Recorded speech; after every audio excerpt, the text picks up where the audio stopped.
تو کہا اللہ اور اس کے رسول ہی بہتر جانتے ہیں, تو کہا وہ شیطان تھا. کون تھا؟ وہ شیطان تھا. ٹھیک ہے, لیکن اس نے یہ بات سچ, ٹھیک ہے, یہ بات سچ کہی. تو یہاں بھی پتا چلا. اسی طرح ہر فرض نماز کے بعد آیت الکرسی پڑھنا جنت میں جانے کا باعث ہے. پتا چلا جن شیطان سے محفوظ رہتا ہے ایک فرشتہ حفاظت کرتا ہے. اسی طرح ایک فضیلت اور آتی ہے, ہر نماز کی بعد پڑھنے سے کیا ہوتا ہے؟ جنت میں جانے کا باعث ہوتا ہے. حدیث کے الفاظ سنیے آپ کس طرح سے, اور یہ امام نسائی نے جو اپنی کتاب جو عمل اليوم واللیل کے اندر دن اور رات کے اعمال کے اندر نقل کیا, اور وہ فرماتے ہیں, ابو امامہ رضی اللہ عنہ فرماتے اور کہتے ہیں کہ اللہ کے رسول صلی اللہ علیہ وسلم فرمایا, جس نے ہر فرض نماز کے بعد آیت الکرسی پڑھی, اس کے اور جنت کے داخل ہونے کے درمیان موت کے علاوہ کوئی رکاوٹ نہیں ہے. مر جائے تو سیدھا جنت میں جائیں. لیکن یہ آیت الکرسی پڑھنا ہے. آیت الکرسی کو سر پہ ہاتھ رکھ کے پڑھنا لفظ نہیں. بہت سے لوگ آیت الکرسی پڑھتے ہیں لیکن ہاتھ رکھتے ہیں سر پر, پیشانی, پھر ہاتھ کو زمین پہ رکھتے ہیں, کبھی یہ ہاتھ کو یوں رکھتے ہیں, پتہ نہیں کیا اس کی وجہ ہے, اور پھر پڑھتے ہیں. یہ ثابت نہیں ہے, لیکن آیت الکرسی پڑھنا ثابت ہے. ٹھیک ہے, یہ بڑی افضل, بڑی برکت, فضیلت, قدر اور منزلت والی آیت ہے, جس کو آیت الکرسی سورہ بقرہ سورہ نمبر 2 کی آیت نمبر 255 نمبر ہے اس کا. اچھا چلیے آگے بڑھتے ہیں. اسی طرح وہ آیت جس کی اسی ایک رات میں آگے انہوں نے کہا گھر کے اندر آیت الکرسی مکہ مدینہ کی تصویروں کو گھر میں اپنے اندر لگانا کیسا ہے, لٹکانا. تو دیکھیے قرآن کی آیتیں, اس کے تعلق سے یاد رکھیے, اس کی حرمت اپنی جگہ ہے, پڑھنا ہے, سمجھنا ہے, ٹھیک ہے, لیکن اس کی حرمت ہے. لوگ ڈائلر ٹونز کے طور پہ لگاتے ہیں, جب تک کوئی انتظار کرتا ہے آپ کا وہ بجتے رہتا ہے قرآن آیت. یہ جائز نہیں ہے. قرآن کسی کے ٹائم پاس کے لیے نہیں آیا کہ آپ خالی وقت میں اس کو سناتے رہے, اور جب کچھ آیت کا پتہ نہیں کون سا ٹکڑا اور حصہ چل رہا اور وہ اس کو ریسیو کر لیتے ہیں, اب وہ آیت کٹ ہو جاتی ہے. یہ درست نہیں, اس لیے کہ اس کا معنی پورا نہیں ہوتا ہے. دوسرا, قرآن اس لیے بھی نہیں آیا کہ آپ جو اس گھروں کو سجائیں, سنوارے. کیلیگرافی ہوتی نا, عجیب ٹیڑے میڑے اندازوں میں عربی لکھی ہوئی ہوتی ہے, نہ کس کو سمجھتی نہ کس کے پلے پڑتی کیا لکھا ہوا ہے, اور لگا دیتے ہیں گھروں میں. آدمی دیکھ کر بھی سوچتا الف الف الف الف اور الف دکھتے ہیں پورے اس میں, اور لام لام لام, باقی کچھ سمجھ میں نہیں آتا کیا ہے, اور کہیں بھی نقطے دیے ہوئے. ایسا کیلیگرافک طریقے سے قرآن لکھنا درست نہیں, سوائے اس کے کہ اس کے پڑھنے والے موجود ہوں جو جانتے ویسے پڑھنا قرآن کو, ویسا اتنے اس میں ہم لوگ نہیں پڑھ پاتے ہیں اس کو, درست نہیں ہے. تیسرا, قرآن سجانے کے لیے نہیں آیا, توغرے وغیرہ لگا کے آپ برکت کے لیے بس چٹکا دو, اس کو بہت فائدہ ہوگا اس سے سجانے. یہ پڑھنے کے, عمل کرنے کے لیے اور پہنچانے کے لیے آئے. تو لہٰذا اس کے توغرے لگانا, اس کی چارٹس لگانا, آیت الکرسی, چاروں خل اور پتہ نہیں کیا کیا, اور اس میں بھی ریفائن آج کل تو لوہے قرآنی, الف لام میم ہا میم یاسین تاسین تاہا عین نون اور قاف, پتہ نہیں پورے حروف مقطع جمع کرتے لوہے قرآنی اور لگائے تھے دکان و مکان کی خیر و برکت کے لیے. اسی طرح کعبے کا دروازہ ہے نا, ہمارے مسلمان ایکٹر آ کے بولتے کعبے کا دروازہ گھومتے ہوئے چل رہا, کیمرہ چلتے رہتا ہے, اتنی فضیلتیں بتاتے, لائٹا وائٹا اس میں گھومتے رہتے. مسلمان فٹافٹ آرڈر کر کے منگا رہے, گھر میں قبلے رخ لگاتے اور اس کے سامنے کھڑے کے نمازیں پڑھتے ہیں. یہ شرک ہے, یہ شرک ہے. اللہ رب العزت کے لیے مومن نماز پڑھتا ہے نا کعبے کی طرف, کعبہ تو قبلہ ہے, اس کی طرف دیکھتا ہے, اس کی تھوڑی عبادت کرتا ہے مومن, تو اس کے دروازے کو لگائے تقدس سے بیٹھتے ہیں, اس سے دعائیں مانگتے ہیں. یہ شرک ہے, یہ بت پرستی قسم کی آ رہی ہے مسلمانوں میں, اور اس میں لائٹیں بھی ہوتی ہے آج کل, تو گھومتے رہتی لائٹیں, پورا کا پورا معبود بنا دیا آپ نے اس کو ایک قسم کا. ٹھیک ہے, تو یہ توغرے لگانا درست نہیں ہے, سوائے اس کی کہ آیتیں آپ اسے لگا کے کوئی پڑھ لے چلتے پھرتے, بچوں کو یاد ہو جائے. میں نے ایک بار کہا کہ قرآن آیتوں کو لگانا نہیں چاہیے, اور اس پہ یہ عقیدہ بھی رکھنا کہ حفاظت کریں گے, درست نہیں. قرآن پڑھنے سے اللہ حفاظت کرتا, قرآن خود حفاظت نہیں کرتا ہماری, اس کی حفاظت اللہ کرتا, اور اس کے پڑھنے سے اللہ کی خوشنودی آتی, پھر اللہ ہماری حفاظت کرتا. ٹھیک ہے, ہمارے گھر میں بھی لگی ہوئی تھی, لوگوں نے کہا دیکھو خود تو کہتے ہیں کہ میں قرآن یہ چٹکانا لگانے کے لیے نہیں, آپ کے گھر میں لگی. میں نے کہا بچے یاد کرتے ہیں, ہمارے دروازے پہ ایک دعا لکھی آنے جانے کی, فلاں جگہ بیڈ روم میں لکھا, تو یہ یاد کرنے, جب یاد کر لیتے ہم نہیں لگا دیتے لا کر تاکہ بچے. تو یہ ایک الگ چیز ہے کہ آپ لوگوں کو یاد کرانے کے لیے آیتیں لکھے, سمجھانے کے لیے, لیکن یہ عقیدہ نہ ہو کہ اس سے حفاظت ہوتی, اس سے برکت آتی. کوئی قرآن لٹکنے سے برکت حفاظت نہیں ہوتی. اگر ایسا ہوتا تو قرآن کے پبلشر سب سے مالدار لوگ ہونا تھا دنیا کے اندر, جو قرآن چھاپتے ہیں. بیچارے کبھی کبھار تو پریشان رہتے, پیپر کے ریٹ میں جو ریٹ بڑھ جاتے ہیں, چھپائی کا مسئلہ, کوالٹی, سمجھ رہے آپ. اگر واقعی میں صرف قرآن کی موجودگی برکت لاتی تو سب سے مالدار لوگ قرآن چھاپنے والے ہونا تھا کمپنیاں. لیکن آپ دیکھیے وہ بھی کمپیٹ کرتے مارکیٹ میں بیچارے. لوہے قرآنی وہ چٹکا دیتے, الف لام میم ہا میم یاسین تاہا نون قاف, اور بولتے اس سے دکان و مکان کی خیر و برکت. ماشاءاللہ واقعی میں اگر آتی, ہاں آئی نا, میں نے جب سے لگا اتنی خیر, اتنی برکت, اتنا فلاں, اچھا ماشاءاللہ. وہ یہ لوہے قرآنی بیچنے والے سے کبھی پوچھیے کہ تیرے گھر میں کتنے رہتے, تو ہم کو ایک بچ کے آتا نا 5 روپے میں, تیرے گھر میں کتنے, وہ بولیں گے 1000 2000 500 لاتا ہوں. کیسا گھر چلتا ہے, بہت مشکل سے چلتا ہے بھائی, کبھی بکتے کبھی نہیں بکتے. جس کے گھر میں 500 1000 ہے اس کا گھر نہیں چلتا برابر. میرے گھر میں خیر برکت پوری آ رہی, لیکن وہ ایک لے کے 5 روپے کا لگانے سے. سوال یہ اس کے گھر میں سب سے زیادہ خیر و برکت ہونا تھا, اس کا تو 1000 کی تھپی رکھی ہوئی, پوری خیر پوری برکت, پورے محلے کی برکت اسی گھر میں ہونا تھا. لیکن وہ بولتا بہت مشکل سے بکتے ہیں, لوگ اتنا جھک جھک کر کے لیتے. قرآن کی بھی چیز ہے تو 10 روپے تو 5 روپے کرتے, وہ بہت مشکل ہوتی, 10 15 روپے 20 روپے 100 روپے کما لیتا دن میں. اگر کوئی یہ عقیدہ قرآن لگائے کہ واقعتاً یہ لگانے سے یہ ہوتا ہے, اس نے بھی شرک کیا. اللہ پر توکل ہونا چاہیے کہ اس کتاب کے پڑھنے سے اللہ ذریعہ دیتا ہے, یہ ذریعہ بن سکتا ہے, لیکن یہ نہیں ہے جس کے ذریعے سے ہم کو آتا ہے. لوہے قرآنی سے دکانوں مکان خیر, بلکہ لوگ سمجھتے ہیں لگ گیا تو چور نہیں آتا, شیطان نہیں آتے. سبحان اللہ. اگر ایسا ہوتا تو کسی مومن کے پاس شیطان کبھی نہیں آتا تھا کہ تو سب مومنوں کو کچھ نہ کچھ قرآن یاد ہے، ہاں یہ طٰہٰ یاسین حامیم سب کو یاد ہے نا، پھر کیوں شیطان بھگاتا کہ ہم بھگ جانا تھا ہم سے بھی دور؟ یہ سب بری باتیں یاد رکھیے، قرآن ان چیزوں کے لیے نہیں ہے، تو گھروں میں ایسی تصویریں مت لگائیے۔ یہ الگ بات ہے کوئی علم کے لیے کہ کعبہ اس طرح سے ہے، مدینہ اس طرح دکھتا ہے، ٹھیک ہے، لیکن مسلمان بھی مکہ مدینہ کعبے کا دروازہ دادا پردادا سگڑ دادا ابا اور فلاں اور پورے پوسٹرز لگے فوٹوਆਂ لگی، یہ سب بہرحال درست نہیں ہوگا۔ إن الحمد لله نحمده ونستعينه ونستغفره ونعوذ بالله من شرور أنفسنا ومن سيئات أعمالنا من يهدي الله فلا مضل له ومن يضلل فلا هادي له وأشهد أن لا إله إلا الله وحده لا شريك له وأشهد أن محمدا عبده ورسوله وبعد فإن خير الحديث كتاب الله وخير الهدي هدي محمد صلى الله عليه وسلم وشر الأمور محدثاتها وكل محدثة بدعة وكل بدعة ضلالة وكل ضلالة في النار وقال عز وجل في القرآن المجيد أعوذ بالله من الشيطان الرجيم بسم الله الرحمن الرحيم يا أيها الذين آمنوا اتقوا الله حق تقاته ولا تموتن إلا وأنتم مسلمون وقال يا أيها الناس اتقوا ربكم الذي خلقكم من نفس واحدة وخلق منها زوجها بث منهما رجالا كثيرا ونساء واتقوا الله الذي تسألون به والأرحام إن الله كان عليكم رقيبا وقال يا أيها الذين آمنوا اتقوا الله وقولوا قولا سديدا يصلح لكم أعمالكم ويغفر لكم ذنوبكم ومن يطع الله ورسوله فقد فاز فوزا عظيما اللهم صل على محمد وعلى آل محمد كما صليت على إبراهيم وعلى آل إبراهيم إنك حميد مجيد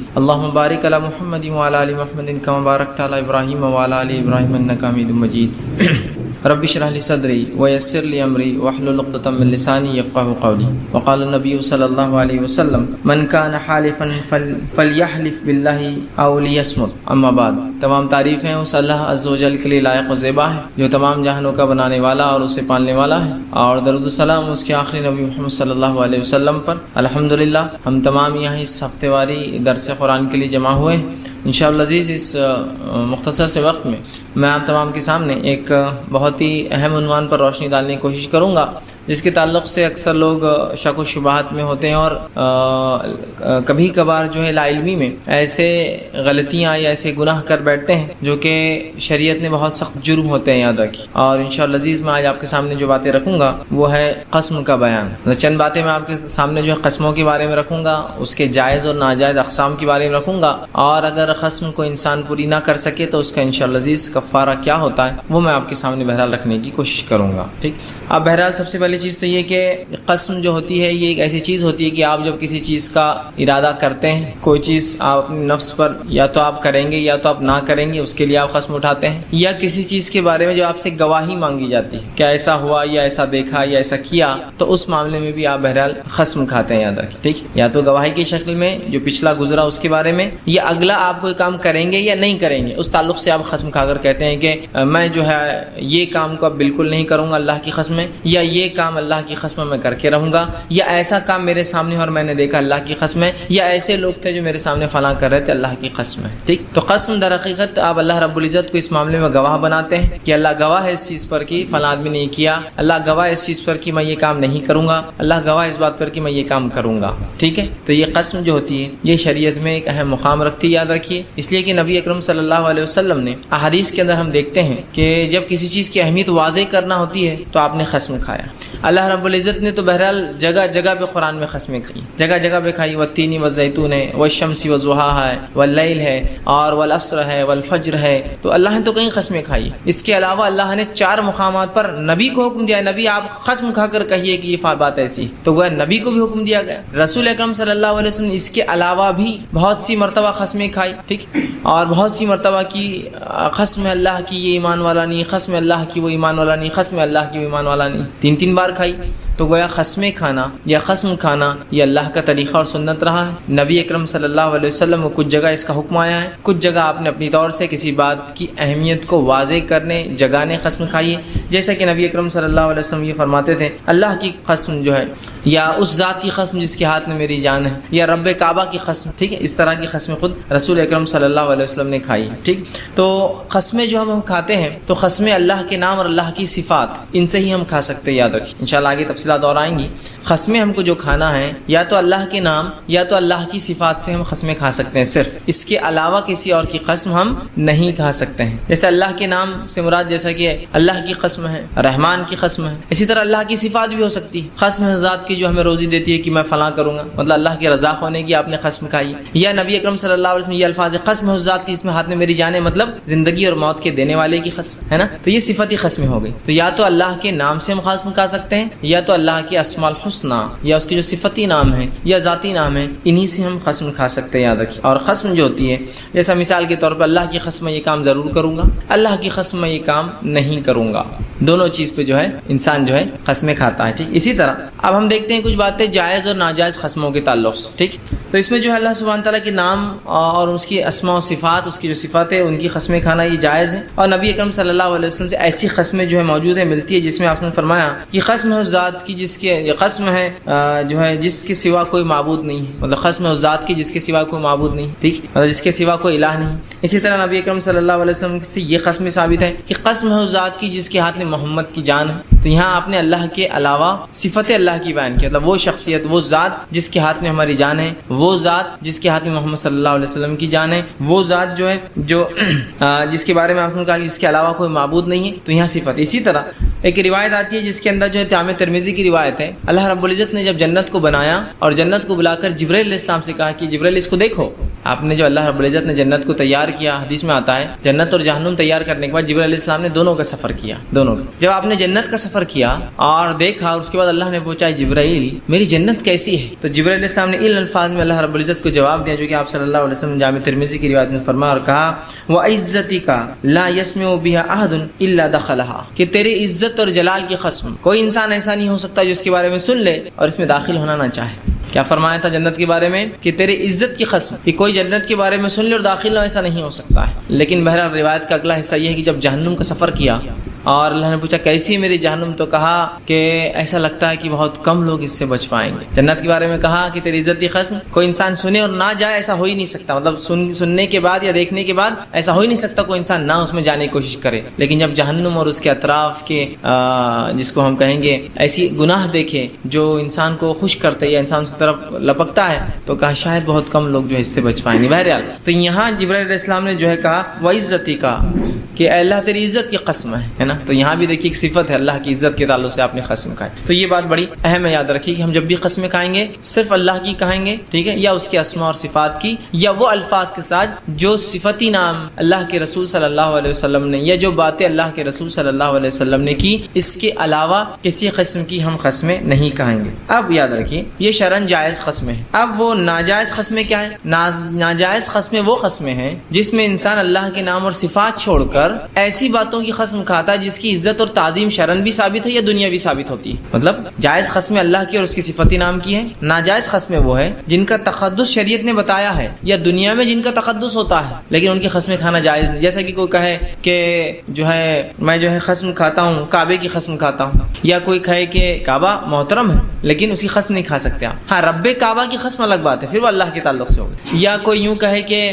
جو ہے قسم کے تعلق سے کہ میں نبی کی قسم کھاتا ہوں اس معاملے میں, تو یہ بھی جائز قسم نہیں. گو نبی اور کعبہ یہ دونوں بے انتہا محترم ہے ہمارے لیے شریعتاً, لیکن نہیں کھا سکتے. اسی طرح بہت ساری باتیں ہوتی جو شریعتاً تو محترم نہیں ہوتی لیکن دنیا بھی محترم ہوتی ہے. جیسا کہ کوئی کہے کہ میری ماں کی قسم, یا میرے باپ کی قسم, یا اس وطن کی قسم, یا جو ہے میرے خاندان کی قسم, یا قبیلے کی قسم, یا میری اولاد کی قسم, یا اس زمین کی مٹی کی قسم. ٹھیک, یہ چیزیں ہو سکتی ہے احترام والی ہو ہمارے لیے دنیا اعتبار سے, لیکن اس کی قسمیں نہیں اٹھا سکتے ہم, یاد رکھیں. تو جائز قسمیں وہ قسمیں ہیں جو اللہ کی اور اس کی صفت سے اور جو ثابت ہے نبی اکرم صلی اللہ علیہ وسلم کی جاتی ہے, اور ناجائز قسمیں وہ ہیں جن کا تخصص شریعت نے بتایا ہے یا دنیا میں جن کو مقدس سمجھا جاتا ہے لیکن شریعتاً جو ان کی قسمیں نہیں کھائی جا سکتی, اس لیے کہ صرف جن کی کھا سکتی میں نے بتا دیا. تو جیسا کہ کعبے کی قسم کھائے بہت سے لوگ ہوتے ہیں, نبی کی قسم کھاتے ہیں بہت سے لوگ ہوتے ہیں جو مختلف, کوئی صحابی کی قسم کھا رہا ہے, کوئی ماں, کوئی باپ, کوئی بچہ اولاد کی کھاتا ہے, کوئی زمین کی کھاتا ہے, کوئی گھر کی کھاتا ہے, کوئی تجارت کی کھاتا ہے نا, مختلف قسمیں لوگ کھاتے ہیں. تو یہ جائز نہیں ہے, صرف جائز اللہ کے نام, اس کی صفات اور وہ باتیں جو اللہ کے رسول صلی اللہ علیہ وسلم سے ثابت ہے اس میں کھا سکتے ہیں. اسی طرح کچھ لوگ یہ کہہ سکتے ہیں, ایک روایت میں آتا ہے کہ نبی اکرم صلی اللہ علیہ وسلم نے کہا جو ہے جس کے اندر الفاظ ایسے ہیں کہ اس شخص کے باپ کی قسم, ٹھیک, اگر اس نے جو بات کہی تو یہ کامیاب ہو جائیں گا. تو یاد رکھیے ایسی روایتوں کے لے کے آپ یہ نہ سمجھیں کہ رسول اکرم صلی اللہ علیہ وسلم نے کہا کہ اس شخص کے والد کی قسم. یہاں علماء لکھتے ہیں کہ یہاں اللہ رب العزت کا نام جو تھا وہ چھپا ہوا ہے. وہ چونکہ عربی ہر زبان کی اپنی نوعیت ہوتی ہے, یاد رکھیے قسم ہوتی ہے, تو یہاں نام چھپا ہوا ہے کہ اس رب کی قسم جو جس نے اس کے والد کو پیدا کیا, یا رب کی قسم جو اس کے والد کا رب ہے, یا اللہ کی قسم جو اس کے والد کا رب ہے, اگر اس نے جو بات کہی وہ کامیاب ہو جائیں گا. تو جہاں بھی آپ کو ایسے الفاظ ملتے ہیں جہاں اللہ کا نام نہیں نظر آتا ہے لیکن وہاں کچھ الفاظ ملتے ہیں صحیح روایتوں میں, تو یاد رکھ لیجئے وہاں اللہ کا نام چھپا ہوا ہے کہ رب کی قسم یا اس کے والد کے رب کی قسم کی اگر یہ وعدہ کر کے جا رہا ہے, کر گزرے تو کامیاب ہو جائیں گا. تو یہ زبان کی نوعیت ہوتی ہے, یہ زبان کی ٹائپ ہوتی ہے. بہت سی بار کچھ زبانوں میں یا کچھ محاوروں میں جب ہم بات کرتے ہیں وہ چیز نہیں بولی جاتی لیکن وہ وہاں اس میں موجود ہوتی ہے. وہ چیز یاد رکھیں, مطلب وہ ڈیفائن ہوتا ہے لیکن اس کو بولا نہیں جاتا ہے, مطلب وہ چیز انڈرسٹوڈ ہوتی ہے لیکن اس کو بولنا نہیں پڑتا ہے. آپ سمجھ رہے ہیں بات کو؟ تو بہرحال ایک یا دو روایت ایسی ملتی ہے جس میں کہا کہ اس کے والد کی قسم کی, اس نے جو قسم کھائی ہے تو وہ کامیاب ہو جائیں گا. تو یہاں علماء لکھتے ہیں کہ یہاں یہ رب جو لفظ چھپا ہے کہ اس رب کی قسم جو اس کے والد, یا اس رب کی قسم جو اس کے والد کا رب ہے, یا اللہ کی قسم جو اس کے والد کا رب ہے, اگر اس نے جو بات کہی اور اس نے اس کو کر گزرا تو وہ کامیاب رہیں گا. تو اس بات کو بہرحال آپ یاد رکھیے. تو جائز قسمیں اور ناجائز, اور اسی بات کو نبی اکرم صلی اللہ علیہ وسلم جو میں نے خطبے کے بعد جو حدیث کا ایک جملہ وہ کیا جو صحیح بخاری اور صحیح مسلم کا متفق علیہ روایت, آپ نے فرمایا من کان حالفا فلیحلف باللہ, جو قسم اٹھا لے تو وہ اللہ کی قسم کھائے. پھر آگے فرمایا او لیصمت, یا پھر خاموش رہے. جو قسم اٹھائے, جو حلف لے, جو یمین کرے یا جو ایمان کرے, یہ بہت سے لفظ جو عربی میں آتا ہے. ایمان بھی قسم کو کہا جاتا ہے, حلف بھی قسم کو کہا جاتا ہے, یمین بھی قسم کو کہا جاتا ہے. ٹھیک, تو بہرحال جو قسم لے حلف اٹھا لے تو اللہ کا اٹھائے, تو صرف اللہ کی قسم کھائے. اور اگر ایسا نہیں کر سکتا ہے تو پھر او لیصمت, تو پھر وہ خاموش رہے, مطلب پھر وہ بات ہی نہ کرے. تو اگر مجھے اور آپ کو قسم کھانی ہے تو اللہ کی کھائیے, اور اللہ کی قسم نہیں کھا سکتے تو کیا کیجئے, منہ کو بند رکھیے. یاد رکھیے, ٹھیک ہے. اب اسی طرح نبی اکرم صلی اللہ علیہ وسلم فرماتے ہیں اور قسم کے تعلق سے ایک تاکید کرتے ہیں جو کہ سنن ابو داؤد اور صحیح جو ہے سنن نسائی کی روایت آپ نے فرمایا, کہا لا تحلفوا الا باللہ, کہ قسم مت کھاؤ سوائے اللہ کے. فرمایا ولا تحلفوا الا وانتم صادقون, اور قسم مت کھاؤ جب تک کہ تم سچے نہ ہو. مطلب جھوٹی قسمیں مت کھایا کرو, اس لیے کہ جھوٹی قسموں کا بڑا وبال ہوتا ہے. جھوٹی قسمیں کھانا گناہ کبیرہ ہے. یاد رکھ. تو کیا فرماتا ہے اس حدیث میں, لا یحلفوا الا باللہ, مت قسم اٹھاؤ مگر اللہ کی. پھر فرماتے ولا تحلفوا الا وانتم صادقون, اور اللہ کی قسم بھی صرف تب اٹھانا جب تم سچے ہو. ٹھیک, آج ہم دیکھتے ہیں قسموں کا ہمارے ماحول میں کیا حال ہے کہ ہر بات کو ثابت کرنے, ہر چیز کو ثابت کرنے ہم قسمیں کھا لیتے ہیں, اور جھوٹی قسمیں بھی کھا لیتے بالکل آسانی سے, اور غیر شرعی قسمیں, حرام قسمیں بھی کھا لیتے بالکل آسانی سے. جیسا کوئی اگر پوچھ لے کہ بھائی یہاں 100 روپے رکھے تھے کہاں گئے, اور کوئی عورت وہاں بیٹھی تو فوراً کہیں گے میرے بیٹے کی قسم میں نے نہیں لی. ایک تو قسم غلط قسم کھاتی ہے, اور ہو سکتا کبھی لے لے اور جو قسم کھا لے جھوٹی قسم, یا آدمی بھی ہو سکتا ہے بہرحال کہ اپنے آپ کو ثابت کرنے فوراً کھا لے. تو دیکھیے قسم تو کھا سکتے ہیں لیکن صرف اللہ کی, اس کے علاوہ کسی اور کی نہیں کھا سکتے ہیں, اور صرف سچی قسمیں. ایسا کتنی مرتبہ ہوتا ہے کہ مرد اور عورتیں ہم میں سے جھوٹی قسمیں کھا لیتے ہیں. جھوٹی قسم مطلب کچھ بھی کام آپ نے کر لیا, صرف چونکہ اب وہ ناراض ہو جائیں گے, ان کو نہیں بتانا ہے کہ ہم نے کیا, آپ فوراً جھوٹی قسم اٹھا لیتے ہیں. ٹھیک, یا پھر بہت سی بار ہمارا مال بک جائے بول کر جو ہے بزنس میں بھی لوگ کرتے ہیں کہ قسم تو جو اللہ کی کھاتے ہیں, مطلب قسم صحیح کھا رہے ہیں لیکن معاملہ جھوٹا ہوتا ہے کہ اللہ کی قسم میں نے یہ 100 روپے میں خریدا, آپ کو تو بس 110 روپے میں دے دے رہا ہوں. یا قسم ہے بولنا بھی کافی یاد رکھیے, اللہ کا لفظ نہ بھی آئے تو قسم صرف اللہ کی ہوتی ہے, یاد رکھیے. ٹھیک, تو آپ کہہ رہے ہیں کہ میں فلاں, تو پھر جو قسمیں تو کھاتے ہیں مطلب اللہ کی, لیکن وہ قسمیں ہوتی ہے جھوٹی, تھوڑا سا مال بکانے کے لیے, تھوڑی سی بات منوانے کے لیے, تھوڑا سا کام جھوٹ بول کر, مطلب ایسی جگہ. اور ظاہر سی بات ہے قسم ایک قسم کی گواہی, یاد رکھیے کہ میں اللہ گواہ بناتا ہوں اس مسئلے پر کہ میں نے نہیں چرایا, اللہ گواہ اس مسئلے فلاں ہے. تو انسان کبھی قسم کھاتا ہے تو حرام قسم کھاتا ہے غلط صحیح چیزوں پر, اور کبھی یہ ہوتا ہے کہ صحیح قسم کھاتا ہے جھوٹی باتوں پر, اور کبھی غلط قسم جھوٹی باتوں پر کھاتا ہے. قسم بھی غلط اور بات بھی غلط جھوٹی ہوتی ہے. ٹھیک ہے, تو رسول اکرم صلی اللہ علیہ وسلم یہ تاکید کر رہے ہیں. بالخصوص ہمارے معاشرے میں ہم دیکھتے ہیں عورتیں بہت دھکے پر قسمیں کھاتی ہیں, مطلب کچھ ہوا کی قسمیں کھاتی ہے, اور بہت سی مرتبہ صرف اپنے آپ کو سچ ثابت کرنے کے لیے, سچا ثابت کرنے کے لیے جھوٹی قسمیں کھا لیتی. جھوٹی قسم کہ بھائی یہ کام ایسا تھا, یہ کس نے کرا, تو فوراً چونکہ اب لگتا ہے کہ اس سے معاملہ بہت بگڑ سکتا ہے، جھوٹی قسم کھا لیتے ہیں، ان کو لگتا ہے معمولی بات ہے، کچھ نہیں ہوگا. اور اکثر دیکھا جاتا ہے کہ اس معاملات کو عورتیں سمجھنے کو بھی تیار نہیں کہ ان کی شدتیں کیا ہوتی ہیں. آخرت میں اس کا مرد حضرات کچھ حد تک اس بات کو سمجھ اس لیے پاتے ہیں کہ اجتماعات میں چلے جاتے ہیں، کبھی جمعے کے خطبے میں کچھ نہ کچھ تو ایک وعید، تاکید، نصیحتیں ان کو ملتی رہتی ہے. لیکن عورتوں کا تو معاملہ یہ ہے، نہ اجتماعات میں ان کو کوئی داخلہ ہے، نہ یہ خود بھی پسند کرتی ہے، اب حالات تو یہ ہو گئے، اور نہ ہی کسی جمعے کے خطبے یا مسجدوں میں جاتے ہیں، نہ عیدین کے خطبے میں موجود ہوتی ہے. تو کوئی طرز تدریس سیکھنے سکھانے کا تو کوئی مزاج ہے ہی نہیں. تو لہٰذا بہت حد تک جو ہے اس باتوں کو معمولی سمجھ کے ہم قسموں کو جھوٹی یا حرام قسمیں، بچوں کی قسم، بیوی کی قسم، بھائی کی قسم، شوہر کی قسم، نبی کی قسم، جو ہے اس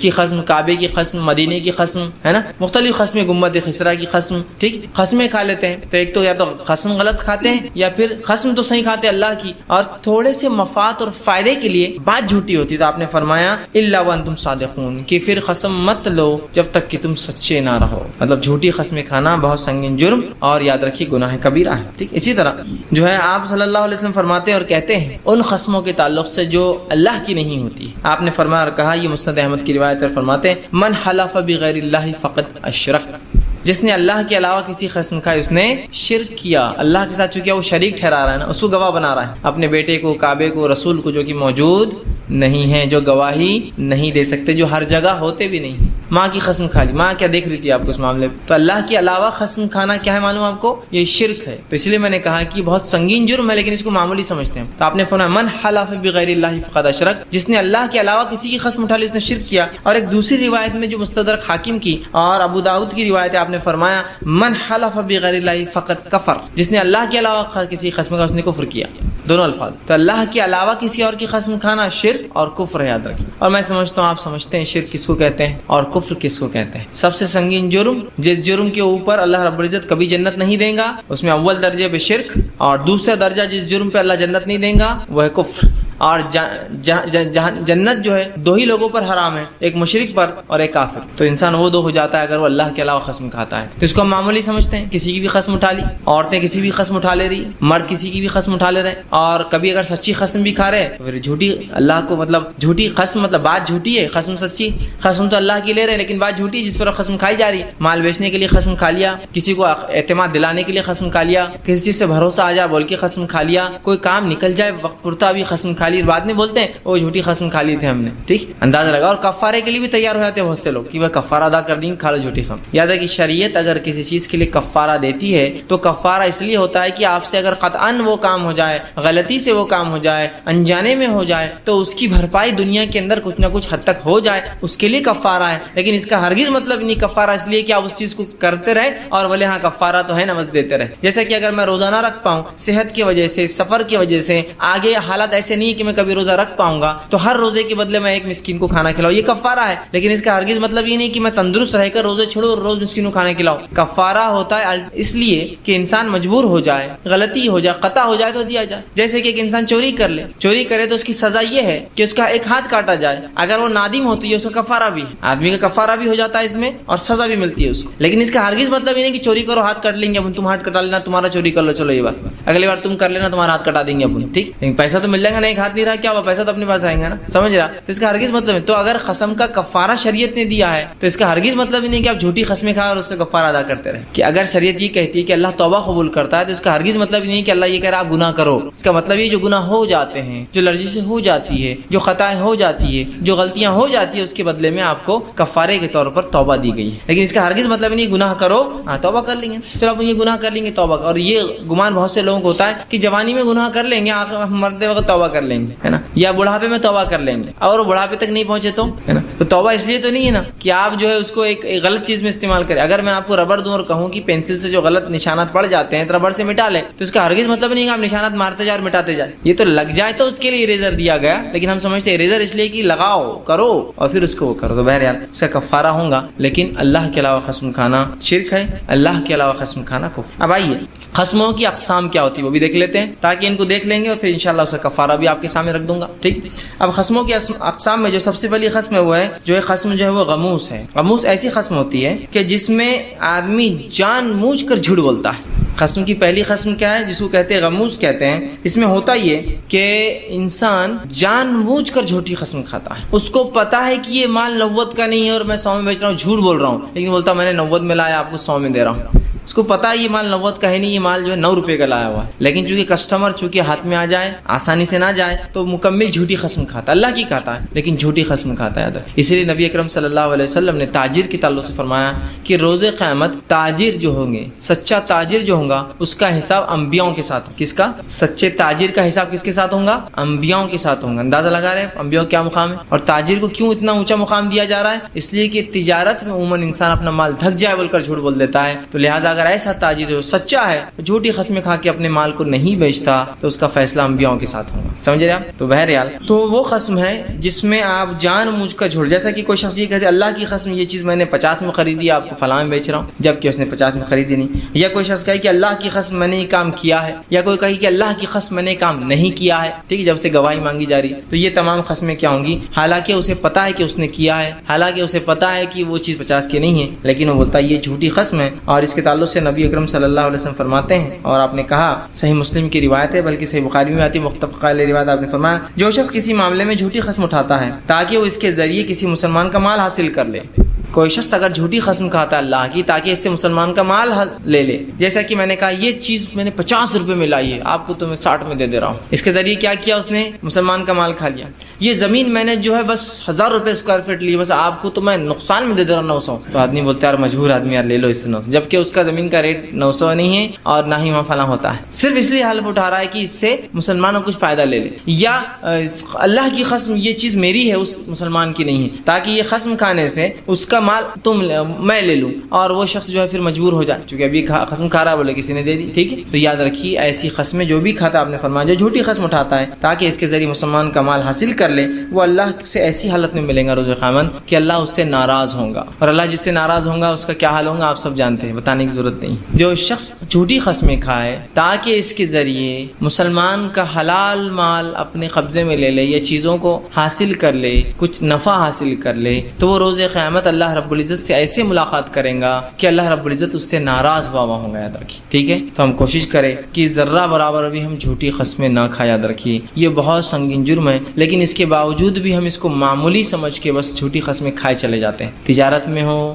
گھریلو معاملات میں ہو, لین دین میں ہو, ٹھیک ہے, تعلقات کو مینٹین کرنے کے لیے ہو, جو بھی قسم کھا رہے ہیں آپ, تعلقات کو مینٹین, اللہ کی قسم تم سے محبوب میرا کوئی نہیں, جب کیا ان سے زیادہ محبت کسی اور سے کرتے ہیں, لیکن کیا کر رہے ہیں آپ یہاں جھوٹی قسم کھا لے رہے ہیں نا. یہ نہیں ہونا چاہیے. تو ہوتا ہے انسان جھوٹی قسمیں کھا لے رہا ہے ریلیشن مینٹین کرنے کے لیے, تعلقات مینٹین کرنے کے لیے. ٹھیک ہے, تو یہ نہیں ہونا چاہیے. یاد رکھیے یہ درست نہیں ہے. تو جھوٹی قسمیں ہم چاہے کچھ بھی ہو جائے جھوٹی قسمیں نہیں کھانا چاہیے, چاہے کسی بھی حال میں. ٹھیک, اب اگر کوئی جھوٹی قسم کھا لیتا ہے تو اس شخص کے لیے کفارہ بھی لازم ہے اور توبہ بھی لازم ہے. جو شخص اللہ کی جھوٹی قسم کھا لیتا ہے اس کے لیے کفارہ بھی لازم ہے اور توبہ بھی لازم ہے. کفارہ اس وجہ سے لازم ہے کہ قسم توڑا, توبہ اس وجہ سے لازم ہے کہ جھوٹی قسم کھایا. سمجھ رہے ہیں؟ کفارہ کیا انشاءاللہ آگے بیان کروں گا, لیکن دونوں چیزیں لاگو ہے. ایک کفارہ دینا ہوگا, دوسرا اللہ سے توبہ کرنا ہوگی, اور تیسرا اگر اس قسم کے ذریعے کسی کا مال لیا ہو, زمین لے لی ہو, جائیداد چھین لی ہو, کچھ زیادہ پیسہ لیا ہو, تو اس مال کو لوٹانا بھی پڑے گا, چونکہ انسانوں کا معاملہ ہے نا.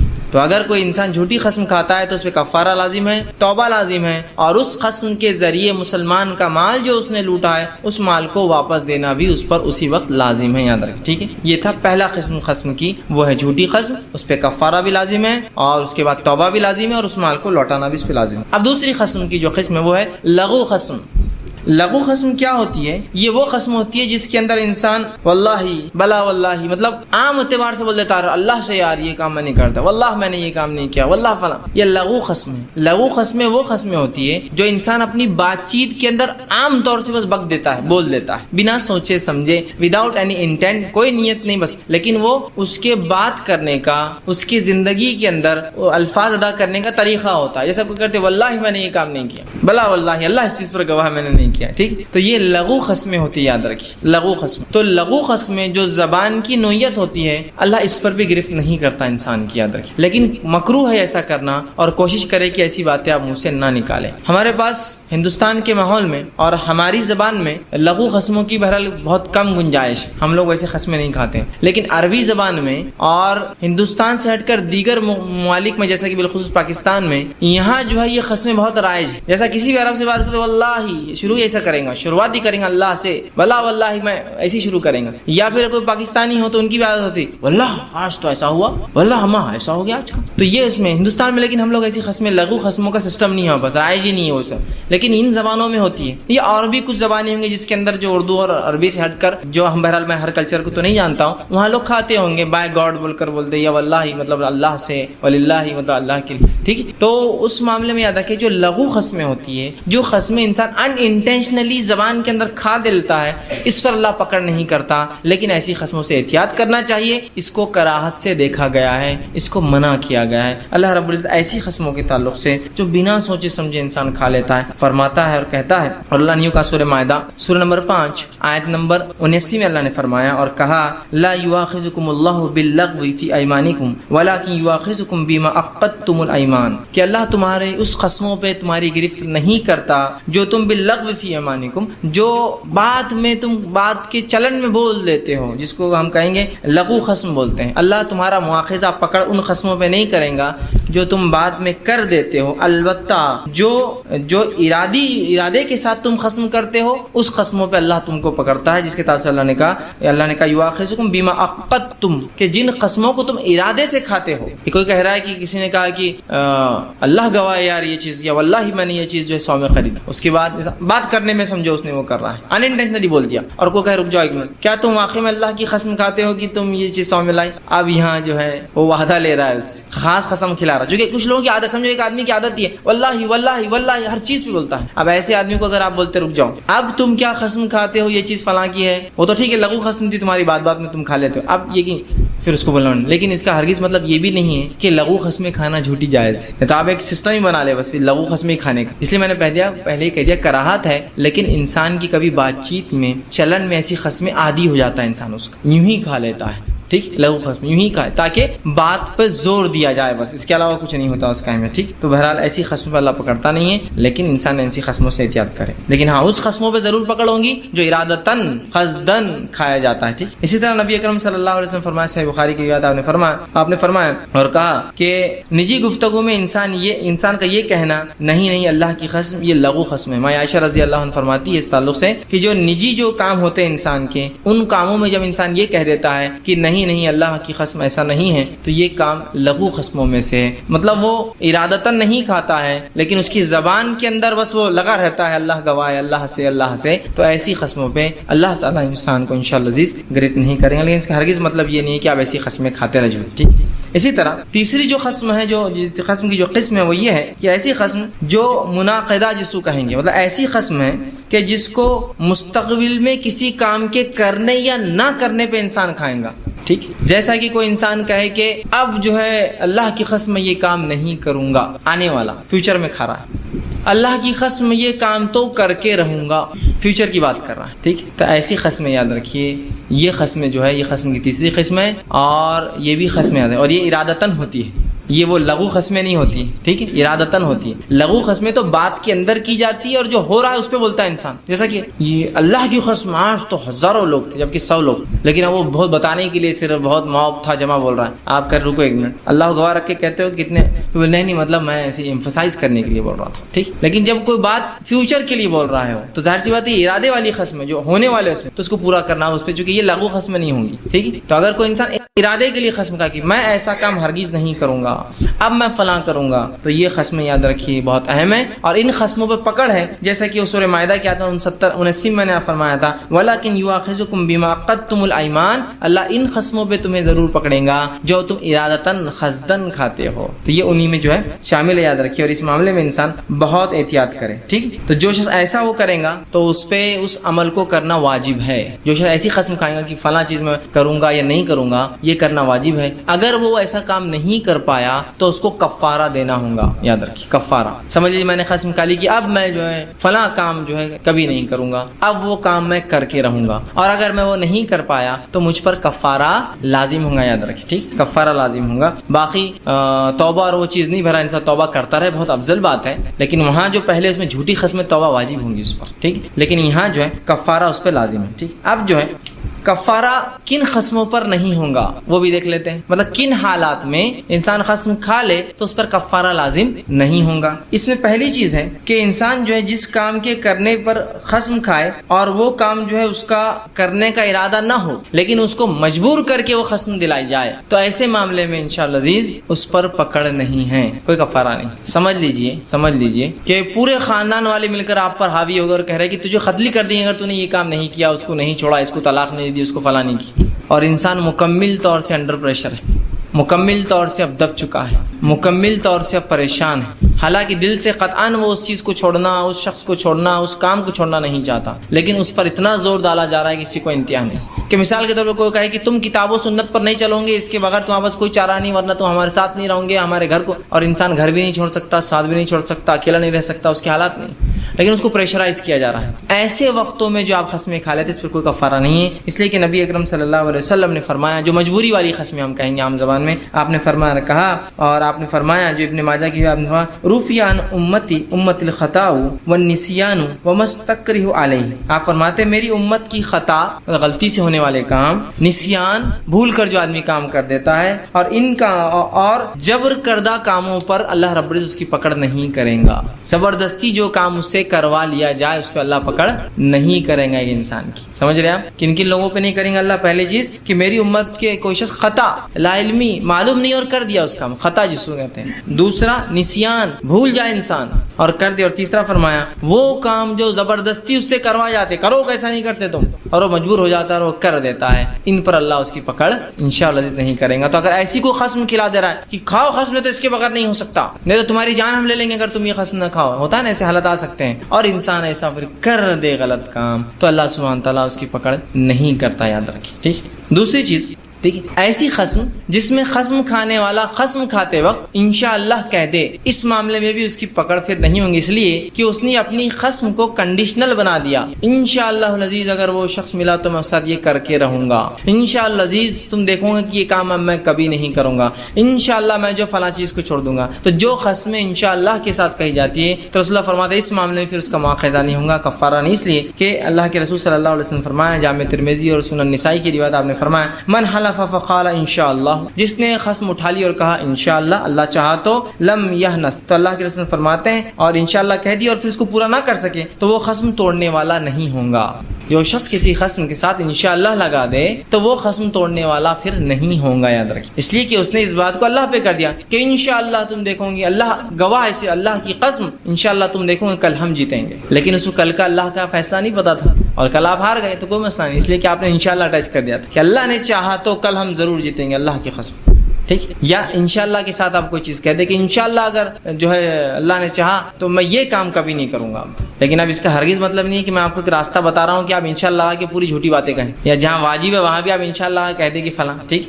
لیکن ایسا بھی اگر کوئی کرے تو یہاں بھی اس کی پکڑ ان دو صورتوں میں مجبوراً اور انشاءاللہ کے ساتھ جو قسمیں کھا جاتی ہے اس سے پکڑ نہیں ہوتی. اسی طرح نیک کام کی خاطر قسم توڑنا یہ جائز ہے, یاد رکھیے. مثال کے طور پر آپ نے قسم کھا لی کہ میں یہ کام کر رہوں گا, اللہ کی قسم یہ کام میں کر کے رہوں گا, اور بعد میں پتہ چلا اس سے اچھا کوئی کام ہے تو آپ فوراً قسم توڑ دے اور اس اچھے کام کو کر لے, اس کام کو چھوڑ دے. سمجھ رہے ہیں بات؟ یا کبھی کوئی انسان ایسی قسم کھا لے کہ قسم اللہ کی میں تمہارے گھر میں نہیں آؤں گا, رشتہ توڑ رہا ہے, اور کچھ دن بعد وہ سوچے کہ رشتہ توڑنا بہت بڑا گناہ ہے, بنسبت اس کے کہ رشتہ قائم رکھنا, پھر وہ اپنی قسم کو توڑ دے, اس لیے کہ ابھی کیا کر رہا ہے, وہ ایک اچھی چیز پہ اس نے قسم کھا لیا, ایک غلط کام پہ اس نے قسم کھا لیا, کہ رشتہ توڑنے پہ قسم کھا لیا, نہیں جانے پہ قسم کھا لیا. سمجھ رہا بات؟ تو یہاں یہ ضروری ہے کہ انسان ایسی قسموں کو پھر توڑ دے جس میں وہ قسمیں جب کھاتا ہے تو اس سے اچھا کوئی کام اس کو مل جائے. جیسا کہ قسم کھا لی رشتہ توڑنے کی, لیکن اس کو پتا رشتہ جوڑنا زیادہ ثواب کا باعث ہے, اور رشتے قائم کرنے والے کو سب سے آسان فرماتے ہیں سب سے جلدی اجر اگر کسی کو دنیا میں کسی نیکی کا ملتا ہے تو وہ رشتے قائم کرنے والے کو ملتا ہے, سب سے جلدی اس کو اللہ بدلا دیتا ہے جو رشتوں کو قائم کرتا ہے. سب سے جلدی کسی نیکی کا اگر آپ کو بینیفٹ دنیا میں ملتا ہے تو رشتے قائم کرنے والے.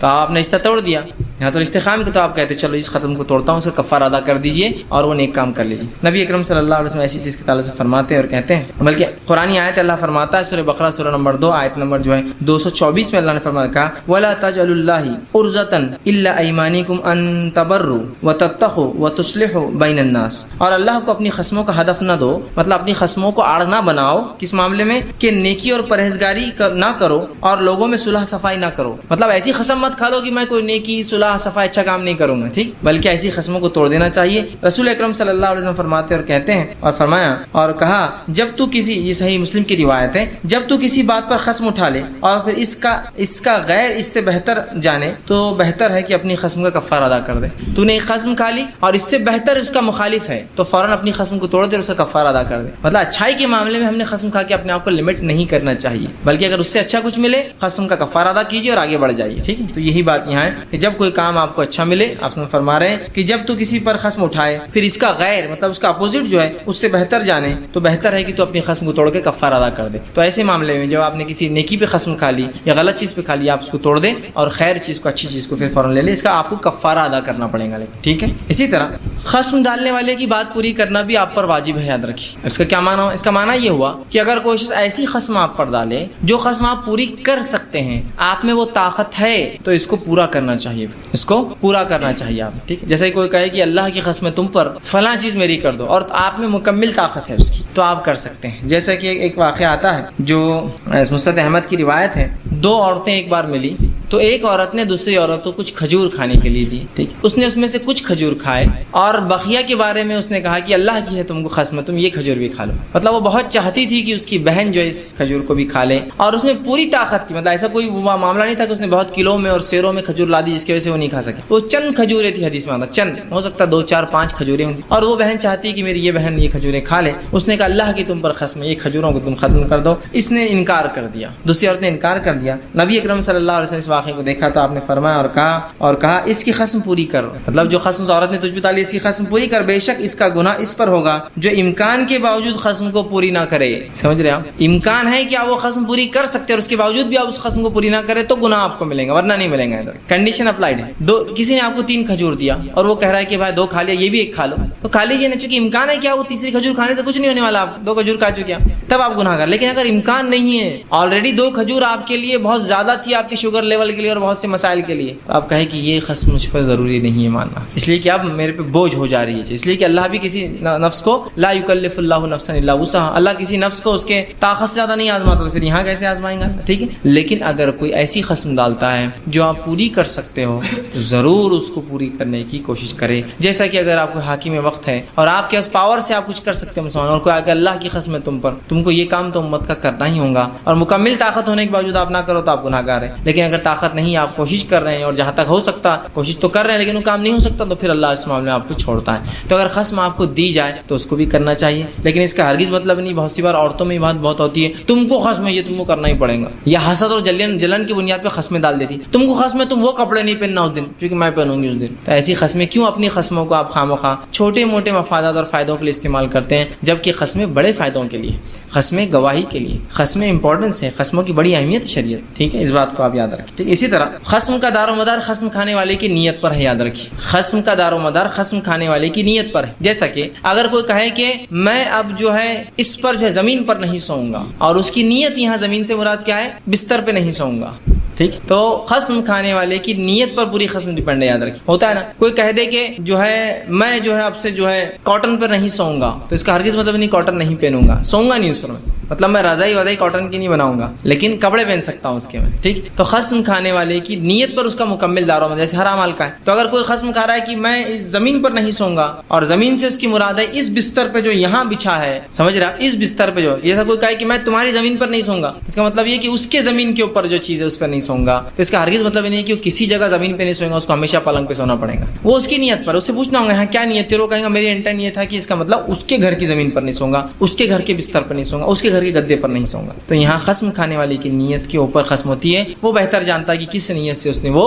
خصم کھائی تھی. یاد رکھیے جیسا میں اب تمہارے پاس نہیں آؤں گا, اور اس کی نیت تھی کہ جب تک تم اس گھر میں رہوں گے میں تمہارے پاس نہیں آؤں گا, کیونکہ یہ گھر جو ہے فلاں آدمی کا جو کہ حرام کام کرتا ہے. تو اس کا ہرگز مطلب نہیں ہے کہ میں کوئی بھی تمہارے گھر میں, اس کا مطلب ہے میں اس گھر میں تمہارے نہیں آؤں جب تک تم اس آدمی کے گھر میں رہو گے. سمجھ رہے ہیں بات کو؟ تو خصم کھانے والے کی نیت پر خصم ہوتی ہے, اور وہ بہتر جانتا ہے اس نے کس نیت سے وہ خصم کھائی تھی. ٹھیک, اب خصم ادا نہ کرنے کا کفارہ کیا ہے وہ بھی دیکھ لیتے ہیں. بہت سے لوگ سوال کرتے ہیں. تو خصم ادا کرنے کا کفارہ بہت آسان ہے, جس کو اللہ رب العزت نے جو ہے سورہ مائدہ سورہ نمبر 5 اور آیت نمبر جو ہے 79 کے اندر جو ہے 79 کے اندر بیان کیا. ٹھیک ہے, وہ آیت لمبی تھی, قصہ تو ہم نے پہلے پڑھا کہ اللہ تمہاری گرفت نہیں کرتا ان باتوں پر جو تم یوں ہی قسمیں بات بات میں کھا لیتے ہو, لیکن ان پر گرفت کرتا ہے جو باتیں تم جان بوجھ کر کرتے ہو, ارادتاً کرتے ہو. پھر آگے اللہ نے فرمایا اور اگر کوئی اس بات کو پورا نہ کر پائے جس قسم کو اس نے ارادتاً کیا تھا, قصداً جان بوجھ کر کیا تھا, اس کا حل اللہ رب نے دیا اور فرمایا فکفارتہ اطعام 10 مساکین. اب اگر تم میں سے کوئی شخص اس قسم کو پوری نہ کر سکے تو وہ کھانا کھلائے 10 مسکینوں کو. پہلی چیز غریبوں کو. آگے فرمایا من اوسط ما تطعمون اہلیکم, وہ کھانا جو اوسط ایوریج لیول کا ہو جو تم اپنے گھر والوں کو کھلاتے ہو. کبھی ہوتا نا آدمی بہت اچھا کھانا کھاتا دعوتوں میں, کوئی بہت ہی کم کھانا, لیکن اوسط ایوریجلی آپ دن بھر میں کیا کھاتے ہیں یا مہینے بھر میں کیا کھاتے ہیں, وہ کھانا آپ کو 10 مسکین کو کھلانا پڑے گا. تو کہا اوسط ما تطعمون اہلیکم, وہ اوسط کھانا ایوریج فوڈ جو آپ اپنے گھر والوں کو کھلاتے ہو. پہلا کفارے کا پہلا ہو. پہلے کیا کرنا ہے, اگر آپ نے قسم کو توڑنا ہے, کفارہ ادا کرنا ہے, تو پہلا چاہے قسم جھوٹی تھی, چاہے قسم جو ہے قصدن تھی لیکن مجبوراً توڑنا پڑا, یا قسم ایسی تھی کہ اچھا کام مل جائے اسے تو آپ توڑ رہے ہیں, تو کسی بھی صورت میں آپ کو جو دینا کفارہ پہلا 10 مسکینوں کو کھانا کھلانا, وہ کھانا جو ایوریج فوڈ آپ کھاتے ہیں ایک وقت کا. اب الگ الگ 10 کھلا دیجئے یا ایک ساتھ بلا کے 10 کو کھلا دیجئے, یہ ڈیپینڈ ہے, لیکن 10 مسکینوں. آگے اللہ نے فرمایا اور فرمایا او کسوتہم, یا پھر ان کو کپڑے پہنا دے.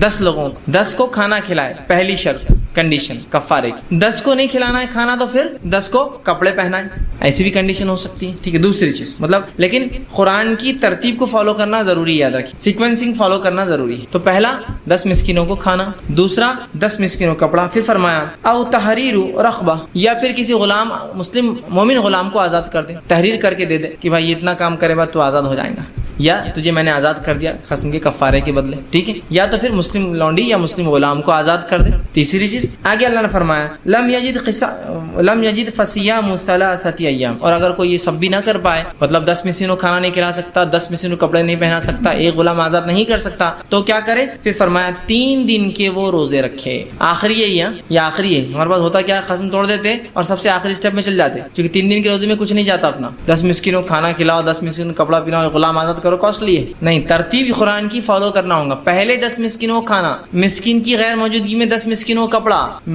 10 کپڑے کی غیر موجودگی میں غلام کو آزاد کرنا. اب غلام کا تو معاملہ آج کل سوال نہیں رہا, تو پھر 3 دن کے روزے. ٹھیک ہے, پھر 3 دن کے, تو کہا کہ تو 3 دن کے روزے ایامن ذالک کفارۃ ایمانکم اذا خلفتم, یہ ان چیزوں کے لیے تو یہ غلام آزاد کریں جیسے کہ طاقت نہیں تو پھر 3 دن کے روزے رکھے. آگے فرما رکھیں اور یہ تمہاری قسموں کا کفارہ ہے. تو یہ ہماری قسموں کا کفارہ ہے. ٹھیک, 4 چیزیں جو آپ کر سکتے ہیں. پہلا اسٹیپ وائز 10 مسکین کو کھانا, 10 مسکین کو کپڑا, ایک غلام مسلم لونڈی یا غلام آزاد کرنا, اور چوتھا کچھ نہ ہو تو پھر 3 دن کے روزے رکھنا. روزوں کے تعلق سے آپ ایک ساتھ بھی رکھ سکتے ہیں اور الگ الگ بھی رکھ سکتے ہیں, جیسی آپ کو سہولت صحت حالات ہو آپ بہرحال اس میں کر سکتے ہیں. تو یہ تھا قسموں کا بہرحال کفارہ. تو یہ چند باتیں تھی بہرحال جو میں نے مناسب سمجھی کہ آپ لوگوں کے سامنے یہ رکھوں میں, تاکہ بہت ساری بار یہ ہوتا ہے کہ اس کی لا علمی سے ہم جھوٹی قسمیں کھا لیتے ہیں, غلط قسمیں کھاتے ہیں, اور بہت ساری بار خطائیں ہم سے ہو جاتی ہیں, جبکہ قسموں کا ہونا بڑا سنگین ہے. اللہ کے علاوہ قسم کھانا شرک ہے, لیکن آج ہمارے ماحول میں لوگ دھڑلے سے جو اللہ کے علاوہ قسمیں کھاتے ہیں, اور یہ شرک اور یہ کفر بھی, بلکہ ایک روایت میں آپ نے کہا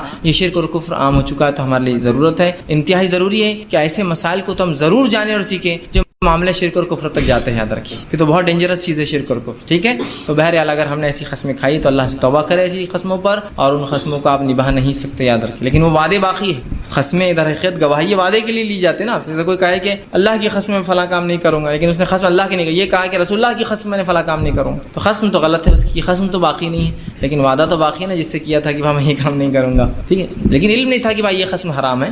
نہیں کھا سکتے. حالانکہ رسول اللہ صلی اللہ علیہ وسلم کی ذات مقدس ہے, لیکن آپ خصم نہیں کھائیے. قسم صرف اللہ کی یا اس کے اسماء الحسنہ کی, یا پھر رسول اللہ نے جس طرح سے اس کی صفتوں کی قسمیں کھائی ہیں وہ آپ کر سکتے ہیں بس, ٹھیک ہے. تو بہرحال اس کو جاننا انتہائی ضروری تھا. انشاءاللہ عزیز جو ہے چند باتیں میں اگلے اتوار جب جمع ہوں گے ہم, تو انشاءاللہ میں نظروں کے تعلق سے رکھوں گا, کیونکہ قسموں کے بعد ایک چیز جو ہوتی ہے وہ نظر ہوتی ہے. نظر سمجھتے ہیں نا, منت اس کو کہتے ہیں. بہرحال تو کچھ باتیں نظروں کے تعلق سے بہرحال رکھنے کی کوشش کروں گا. میں اپنی بات کو اسی پہ ختم کروں گا. اللہ رب العزت سے آخر میں دعا ہے کہ اللہ سبحانہ تعالیٰ جو کچھ کہا سنا گا اس عمل کی توفیق عطا فرمائے. ہم تمام کو جو ہے اپنے دین زندگی کے تمام معاملات کو کتاب و سنت کے مطابق ڈھالنے کی توفیق عطا فرمائے. جو کچھ خطا اور غلطیاں ہم سے اس کو معاف کرے. جب تک ہمیں زندہ رکھے اسلام اور ایمان پر زندہ رکھے. خاتمہ ایمان پر ہو. آخر دعوانا الحمدللہ رب العالمین. سبحان ربک رب العزت عما یصفون وسلام علی المرسلین والحمدللہ رب العالمین. بسم اللہ الرحمن الرحیم. الحمدللہ رب العالمین والصلاة والسلام علی خاتم النبیین والمرسلین.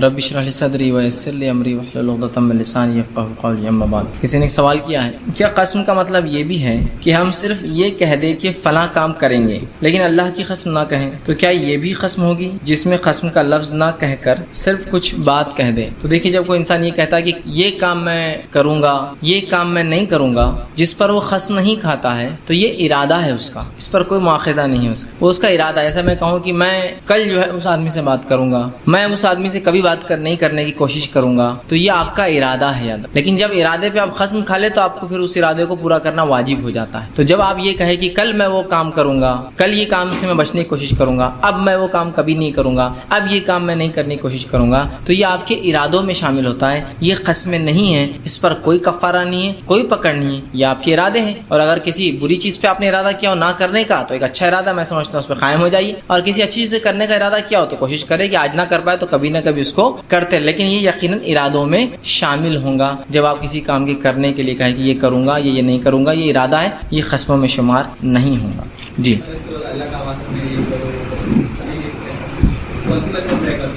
بھائی نے ایک سوال کیا کہ کچھ لوگ زبردستی جو ہے واسطہ دیتے ہیں یا قسم ڈال دیتے ہیں کہ وہ اللہ کے لیے یہ کام میرا کرو, اللہ کا واسطہ, اللہ کی قسم تم پر یہ کام, زبردست. تو میں نے یہ بات واضح کر دی آپ کو جو حدیث میں ہے کہ وہ کام جو آپ کر سکتے ہیں اور اس کام پر کوئی آپ کو جو ہے واسطہ دے اللہ کا یا قسم دے اللہ کی, تو آپ کو اس کو پورا کرنا ہوگا. لیکن کوئی ایسا کام جو آپ نہیں کر سکتے, لوگ زبردستی آپ سے کروا رہے ہیں, تو یاد رکھیں اس پر آپ کا کوئی مواخذہ نہیں ہے. جیسا کہ کوئی کہہ دے کہ تم کو اللہ کی قسم تمہاری بیٹی ہماری بیٹے کو دینا, اور اس کو کوئی ارادہ نہیں دینے کا, تو کہہ دے بھائی نہیں, اس لیے کہ یہاں میں, میری بیٹی اور بہت ساری چیزیں انوالو ہوتی ہیں. نکاح کوئی معمولی چیز نہیں, اس میں بہت ساری چیزیں انوالو وہ دیکھی جائیں گی اور مجھے وہ پسند نہیں. سمجھ رہے بات؟ یا کوئی اللہ کی قسم تم کو, تم 10 لاکھ روپے میرے کو دوں گے اگلے مہینے, اور اسی کوئی استطاعت نہیں ہے, اور وہ ہے بھی تو وہ دے نہیں سکتا, اس لیے کہ اس کے حالات نہیں, اور مکلف نہیں اس پہ, اس لیے کہ رقم انوالو ہے, کچھ ہو جائے تو بڑا مسئلہ ہے. تو کہہ دے بھائی تم ایسی قسم ڈال رہے ہو جو میں پوری نہیں کر سکتا ہوں, لیکن ہاں ایسی قسمیں کوئی ڈالے جو آپ پوری کر سکتے ہو تو وہ کر دیجیے. کوئی کہے کہ بھائی اللہ کی قسم تم کو, اللہ کا واسطہ, کل دعوت میں ضرور آؤ یار ہماری, اور آپ ہے بھی شہر میں, آپ خالی بھی ہیں, تو چلے جائیے نا. سمجھے؟ تو جو کام آپ کر سکتے اس پر ہے, جس پر جو آپ کام نہیں کر سکتے ممکن نہیں ہے, اس پر انشاءاللہ آپ کا مواخذہ بھی نہیں ہے. ورنہ لوگ اس کو اپنے کام کرانے کا ذریعہ ہی بنا لیتے قسمیں. بہت سی عورت اللہ کی قسم کو یہ کر دو, یا فقیر آ گیا اللہ کا واسطہ تم جو ہے فلاں دے دو, اور وہ تو پورا گھر بھی دے تو اس کو سکون ہونے والا نہیں ہے اپنا. ٹھیک, تو ظاہر سی بات ہے وہ مکلف نہیں ہے ہم اس کے ہر اس کے, وہ کام ہم کر سکتے جس کا مکلف ہے اور جو ہم اس کی مدد کر سکتے ہیں. کسی نے ایک سوال کیا, اگر کسی انسان کو یہ بات یاد نہ ہو کہ اس نے ماضی میں, پاسٹ میں جو اللہ کی قسمیں کھائی تھی اور وہ پوری بھی کی یا نہیں, تو کیا ان قسموں کا کس طرح کفارہ ادا کرے یا نہ کرے؟ دیکھیے, آپ سب سے پہلی چیز تو یہ کہ جو قسمیں آپ نے کھائی تھی اور آپ بھول گئے, کوشش کرے کہ آپ یاد کریں آپ نے کتنی قسمیں کھائی تھی. یاد آتی ہے کہ کتنی قسمیں کھانے سے مراد کتنی توڑی تھی, یہاں کفارہ توڑنے کی ہوتا ہے, کتنی قسمیں توڑی تھی. اگر یاد ہے تو ان سب کا کفارہ آپ کو فردن دینا ہوگا. ایسا وہ پہلے وہ توڑا تھا, پھر دوسرا یہ توڑا تھا, تیسرا, تو 3 توڑا, 10 مسکین 10 مسکین 10 مسکین, مسکین نہیں تو پھر کپڑے ہوئے, غلام آزاد کرنا, یا پھر 3 روزے 3 روزے 3 روزے. لیکن اب آپ کو یاد نہیں, لیکن اتنا تو آپ کا شک بتا رہا ہے کہ ایک تو باقی نہیں. جب بھی آپ کو یاد آ رہا ہے کہ کچھ نہ کچھ تو باقی ہے میرے پہ پینڈنگ, کہ قسم کھائی تھی پوری نہیں کی, تو آپ جو اس معاملے میں کم از کم ایک قسم توڑنے کا تو کفارہ دیجیے. اگر کسی انسان کو یاد ہو کہ قسم تو توڑی ہے لیکن یہ یاد نہ ہو کتنی, تو کم از کم ایک تو یاد آ رہی ہے اسے توڑیے, تو پھر ایک کا کفارہ تو منیمم دے دیں. اس سے علاوہ جو اس کو یاد آ رہا نہیں ہے, 3 لگ رہے ہیں لیکن 2 تو پکے ہیں, 4 جیسے یاد آ رہا لیکن 1 تو پکا ہے, تو بہرحال جو اس کو یاد آ رہا ہو اس کے اعتبار سے وہ اتنے جو ہے قسموں کے توڑنے کا کفارہ دے. اور میں یہ گزارش کروں گا اپنی قسموں کو ایسے نہ کھائے جو آپ بار بار توڑتے رہے, قسم کھا لی اور توڑ دی, بلکہ ایسی قسم کھائے جس کو آپ پورا کرنے کی مکمل کوشش کریں. ورنہ اس نے فرمایا کہ پھر قسم کھاؤ اللہ کی کھاؤ, جھوٹی مت کھاؤ, ورنہ کھاؤ مت, کیا کرنا کھا کے خامخواہ آپ کو قسم. ٹھیک, تو بہرحال اس سے احتیاط کریں. جی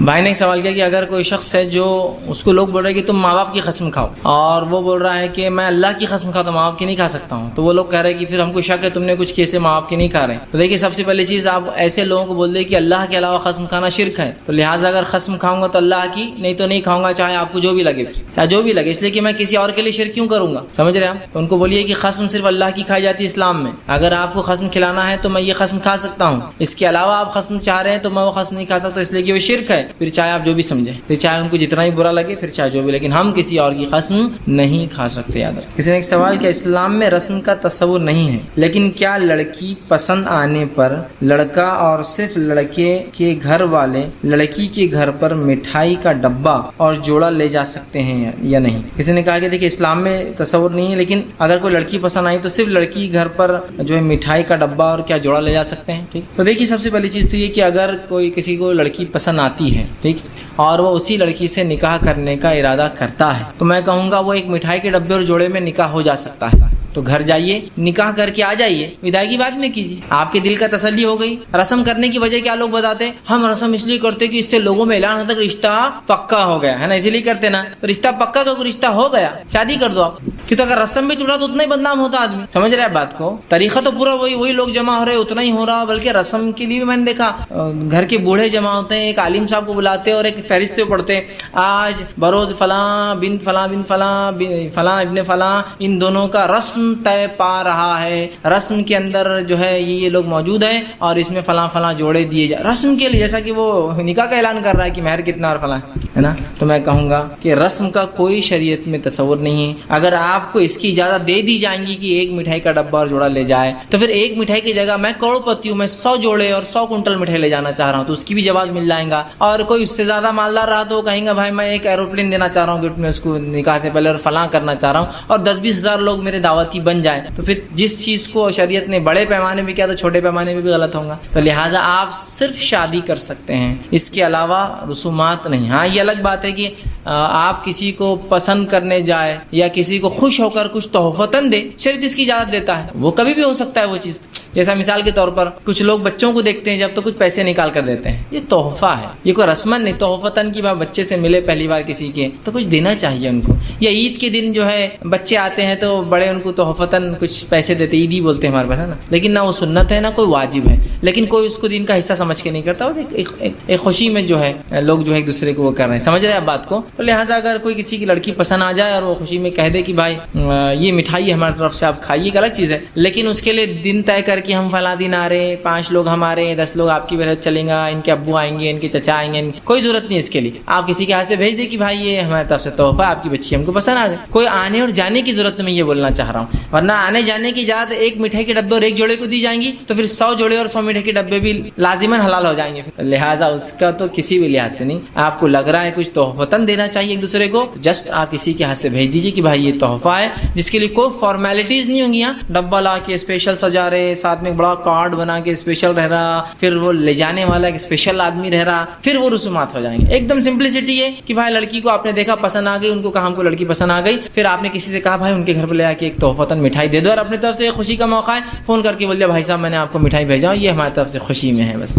سمپل، اتنا ہی سمپل ہو سکتا ہے. یا خود ہی لے جائے، لڑکی پسند آئے دے دے، نہ پسند تو گھر آ کے کھا لے، ڈبہ لے کے ہی چل جائے ساتھ. پسند آئی تو سمجھ لیجیے دے دیجیے، نہیں آئی تو ڈبہ واپس رکھ کے لا لیجیے اپنے پاس، کیا جاتا. ٹھیک، لیکن اس کی اجازت نہیں کہ بعد میں آپ سب اس کو طے کریں. پھر وہ بس ایک اسٹیپ مل گئی تو بس ایک کے بعد دو، دو کے بعد تین. شروعات برائی کی ایسی ہوئی نا، بھائی مٹھائی دے دیے جا کر اور جوڑا دیے تو کیا ہوا، مٹھائی اور جوڑے کے لیے جمعہ طے کر لیے تو کیا ہوا، مٹھائی جوڑے سے پہلے 21 تمہارے 21 ہمارے جمع ہو گئے تو کیا ہوا، مٹھائی جوڑے کے ساتھ اگر اس وقت بیٹھ کے ہم کھانا کھا لے تو کیا ہوا، اگر اس دن کو پھر اب شروع ہو گیا. پھر اس کے بعد ایک شادی سے پہلے ایک بیٹھک ہو جائے تو مجلس کتنا اچھا ہے. پھر بس شروعات تو ایسی ہوئی نا برائی کی. تو میں کہوں گا اس کو اتنی بھی گنجائش نہ دی جائے تو بہتر ہے. کچھ بھی نہیں، اگر تحفہ دینا ہے تحفہ تو کبھی بھی دے سکتے ہیں، جسٹ ان سمپل سینس آپ بھیج دیجیے اس کو اٹھا کر تحفہ، جس کے لیے کوئی کرائٹیریا نہیں ہوگا، کوئی طریقہ نہیں ہوگا. نہیں تو وہ لال جوڑا بھیجنا اس لیے کہ بولے یہ طے ہونے کی علامت ہے، فلاں جوڑا بھیجنا اس لیے کہ فلاں کی علامت ہے. بہت سی چیزیں ہوتی ہیں. یہ خرافات نے تو امت کا بڑا غرق کر دیا ہے نا. ایسا ہوتا ہے نا کہ اگر کوئی لڑکی دلہن بن رہی تو کون سے کپڑے پہنیں گی، وہ کلر کے لال کپڑے نہیں پہنی کسی لڑکی تو ہاں ماں دلہن نہیں دکھ رہی نے تو،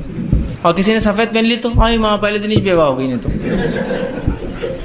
ہے نا, ہوتا ہے نا. جبکہ عرب میں شادی جس دن ہوتی ہے اس دن کون سا کپڑا پہنتی معلوم آپ کو, لڑکیاں سفید پہنتی ہیں. عیسائیوں میں تو یہ ہر جگہ ٹرینڈ ہے, لیکن عربوں میں ہے مسلمانوں میں کہ وہ وائٹ پہنتے ہیں. ٹھیک, لڑکا بھی وائٹ پہنے گا, لڑکی بھی وائٹ پہنیں گی. ٹھیک ہے, اگر آپ بولے نہیں پھر لال جوڑ, تو پھر رسومات ایسے ہی چالو ہوتے ہیں. آپ اندازہ لگا, ایک مٹھائی کا ڈبہ اور ایک کھانا اور ایک ملنا اور ایک دعوت, پھر 2 دعوت, پھر 3 دعوت, شادی سے پہلے 10 دعوت, پھر شادی کی دعوت, شادی کے بعد بھی ملاقاتیں ہوتی رہی, اس کی دعوت ہے. تو بالکل میں کہوں گا اگر آپ سنت کے مطابق شادی کرنا چاہ رہے ہیں, کوئی ضرورت نہیں ایک بار بھی گھر پہ جانے کی اور رشتہ طے اور پکا ہونے کی. فون پہ بول دیجیے رشتہ طے ہے.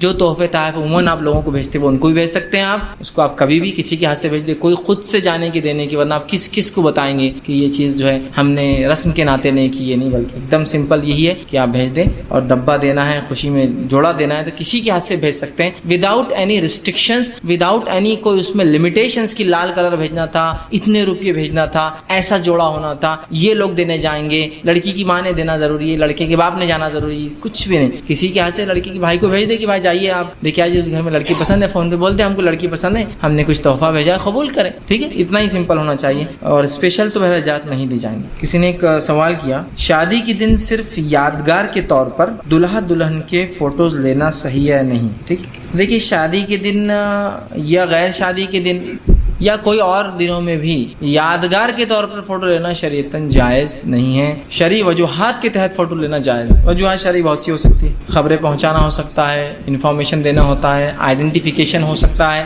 بہت چیزیں ہو سکتی ہیں. تو شرعی ضرورتوں کے علاوہ تصویر لینا یا بنانا شریعت میں جائز نہیں. یاد رکھیے یہ بات کو آپ ذہن نشین کر لیں. ٹھیک, بہت سے لوگ ہوتے ہیں میں شادی میں یادگار, کیا یادگار رکھنا چاہ رہے ہیں بولیے, ایسی کیا چیز ہوتی ہے اس میں جو آپ کو یاد رکھنا ہے؟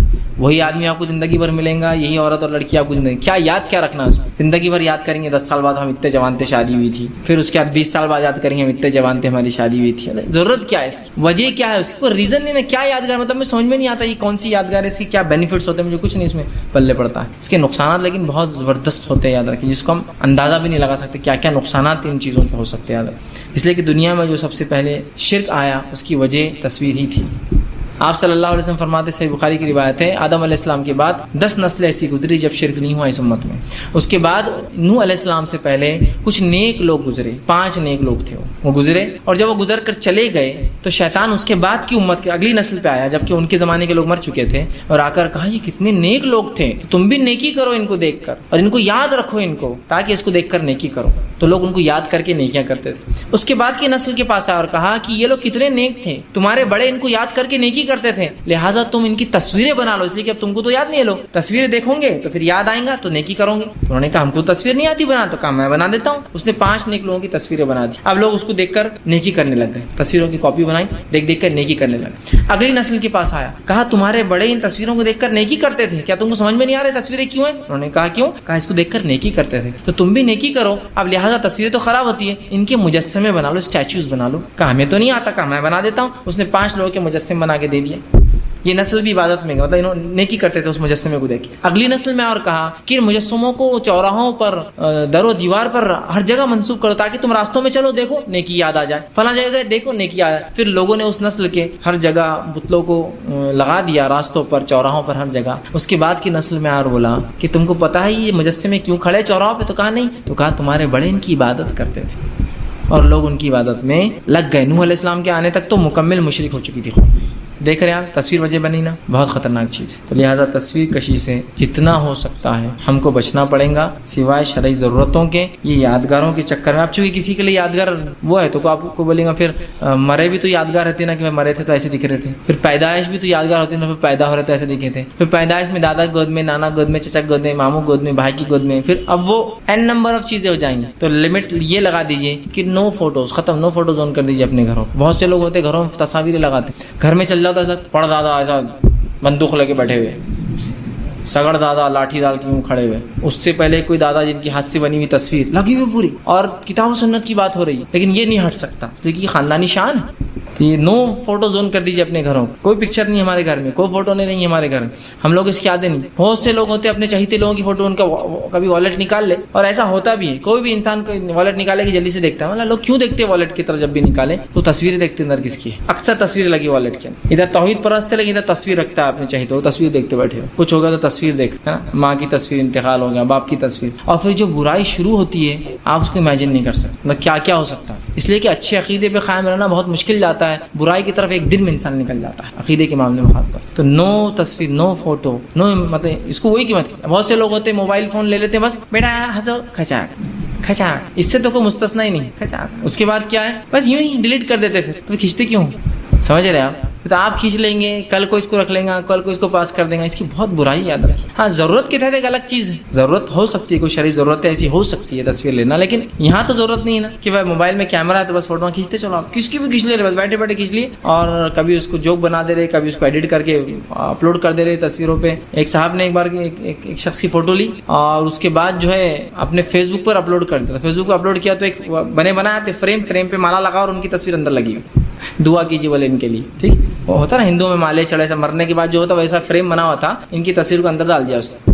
ٹھیک، اور وہ بھی بڑے خوش ہو گئے، اپنے وہ اس کو پروفائل پکچر بنا دیا انہوں نے، ان کو بہت اچھا لگا شاید. تو تعجب دیکھیے نا، ابھی تو یہ کیا اس نے، اس کے علاوہ کچھ کر دے تو بہت نقصانات ہو سکتے ہیں. تو بہرحال کوشش کریں کہ آپ ان تمام معاملات میں بہت زیادہ احتیاط کریں، تصویر کا جہاں تک معاملہ ہے. جی بھائی نے ایک سوال کیا کہ انشاءاللہ جو بولنا ہے خاص کے معاملے میں، تو بہت سے لوگ کچھ کام کے لیے لوگ آتے ہیں یا کچھ چلو وہ 40 دن چلیے 4 مہینے چلیے، تو وہ کیا کرتے ہیں، بات کو ٹالنے کے لیے انشاءاللہ کہہ دیتے ہیں. دیکھیے بات کو ٹالنے کے لیے انشاءاللہ کہنا تو یہ تو ایک الگ چیز ہے کیونکہ اس میں قسمیں شامل نہیں ہیں، لیکن یقیناً میں کہوں گا انشاءاللہ کو یا اپنی قسموں کو آڑ مت بنا دیجیے اپنے جھوٹ کے لیے یا اپنے مفاد پرستی کے لیے یا لوگوں کو بہانہ بنانے کے لیے. اور انشاءاللہ کے تعلق سے میرا بھی اتنا بیڈ ایکسپیرینس رہا، مطلب اس جملے کے تعلق سے جو غیر مسلموں میں رہا تصور اتنا برا رہا کہ ایک مرتبہ ایک غیر مسلم بچے میرے پاس آئے اور کہا اس کالج کا ایک پروگرام تھا، تو کہا 100 روپیز ڈونیشن ایچ لے رہے ہیں. ایک پروگرام تھا اور وہ میرا جائز تھا، کوئی مسئلہ نہیں. جو ہے کھانا بنا کر جو ہے سب مل کر چاہ رہے تھے کہ کھائے تاکہ نئے بچے پرانے بچوں سے مل جائے. کوئی اس کا دینی بنیاد نہیں تھی اور کوئی اس میں خبات اور حرام کچھ بھی نہیں تھا، اور یہ بات بھی طے ہوئی کہ لڑکیاں الگ رہیں گے لڑکے الگ رہیں گے. تو میں نے کہا ٹھیک ہے، تو میں نے کہا انشاءاللہ میں کل پیمنٹ کر دیتا ہوں آپ. بولے نہیں فیض صاحب پکا بولو. بولے تم تو کیوں؟ تو جتنے مسلمان اب تک انشاءاللہ بولے انہوں نے کبھی نہیں دیے. بولے مطلب ہمارا پرانا ایکسپیرینس 3 سال کا چونکہ فائنل ایئر کے تھے، تو انشاءاللہ مت بولو. بولے پکا ہوتا تھا. بولو مطلب ہم نے انشاءاللہ کو بہانے کے لیے استعمال کیا. تو آج اگر کوئی مسلمان بولتا ہے انشاءاللہ میں کروں گا تو آدمی بولتا ہے یہ بہانہ ہے. پکا کب کر رہی ہے بولو. اور یہ غیر مسلم کا تھا نہیں، ہمارے پاس بھی اگر کسی سے آپ بولے یار میرا کام ہو جائے گا، بولے انشاءاللہ، تو بولتے یار انشاءاللہ مت بول، یار تو مت بول انشاءاللہ، تو پکا کب ہو رہا بولو، ہے نا. تو یہ ہمارے بہانوں کے لیے ان الفاظ کو ادا کر کے ہم جس کام کا ارادہ کریں مکمل طور سے اس کی کوشش بھی ہے تو تب یہ لفظ ادا کریں انشاءاللہ. ٹھیک ہے، یا آپ کہہ دیں کہ میرے سے نہیں ہو سکتا بھائی یہ کام، لیکن آپ پھر بھی مجبور کریں گے تو میں انشاءاللہ بول سکتا ہوں، لیکن یہ میرے سے نہیں ہو سکتا، مطلب پاسبل ہی نہیں ہے. جیسا کہ میں اورنگ آباد سے باہر ہوں، آپ کہہ رہے میری دعوت میں کل آؤ اور نہیں انشاءاللہ بولو، میں ہوں ہی نہیں، لیکن انشاءاللہ اگر آپ چاہتے تو میں بولوں گا. میں نہیں ہوں اس لیے کہ میرا ٹکٹ پرسوں کا ہے. یہ الگ بات ہے میں کل نہ جا سکوں تو دیکھا جائے گا، لیکن میں اپنے جانے کے بارے میں بالکل اللہ سے امید کرتا ہوں کہ انشاءاللہ میں جاؤں گا. تو پھر آپ کی دعوت کے لیے میں کیسا ہاں بولوں جب میں نہیں ہوں؟ ٹھیک ہے، لیکن ہاں اگر انشاءاللہ میرا جانا نہیں ہوا تو میں آ سکتا ہوں، یہ ہو سکتا. تو انشاءاللہ کو یا اپنی قسموں کو بہانے کا ذریعہ، آڑ کا ذریعہ یا اپنے کام نکالنے کا ذریعہ مت بنا لیجیے، جو کہ آج کل بہرحال بہت سے لوگ کرتے ہیں کہ بھائی ایک بہانہ بنانے کا، ایک کام نکالنے کا ذریعہ کہ انشاءاللہ بول دو اور باقی جو کرنا ہے پھر کرتا رہے. انشاءاللہ بول دو، پھر اپنے کو کبھی جانا تو ہے نہیں، انشاءاللہ بول دو یہ کام کبھی تو کرنا نہیں. تو انشاءاللہ ہم اس پر بولتے ہیں جس کام کو نہیں کرنا ہے، جبکہ ہمیں انشاءاللہ تب بولنا چاہیے جس کام کو ہم کرنا چاہتے جو عزم ہو، اور یہ بہت اہم ہے.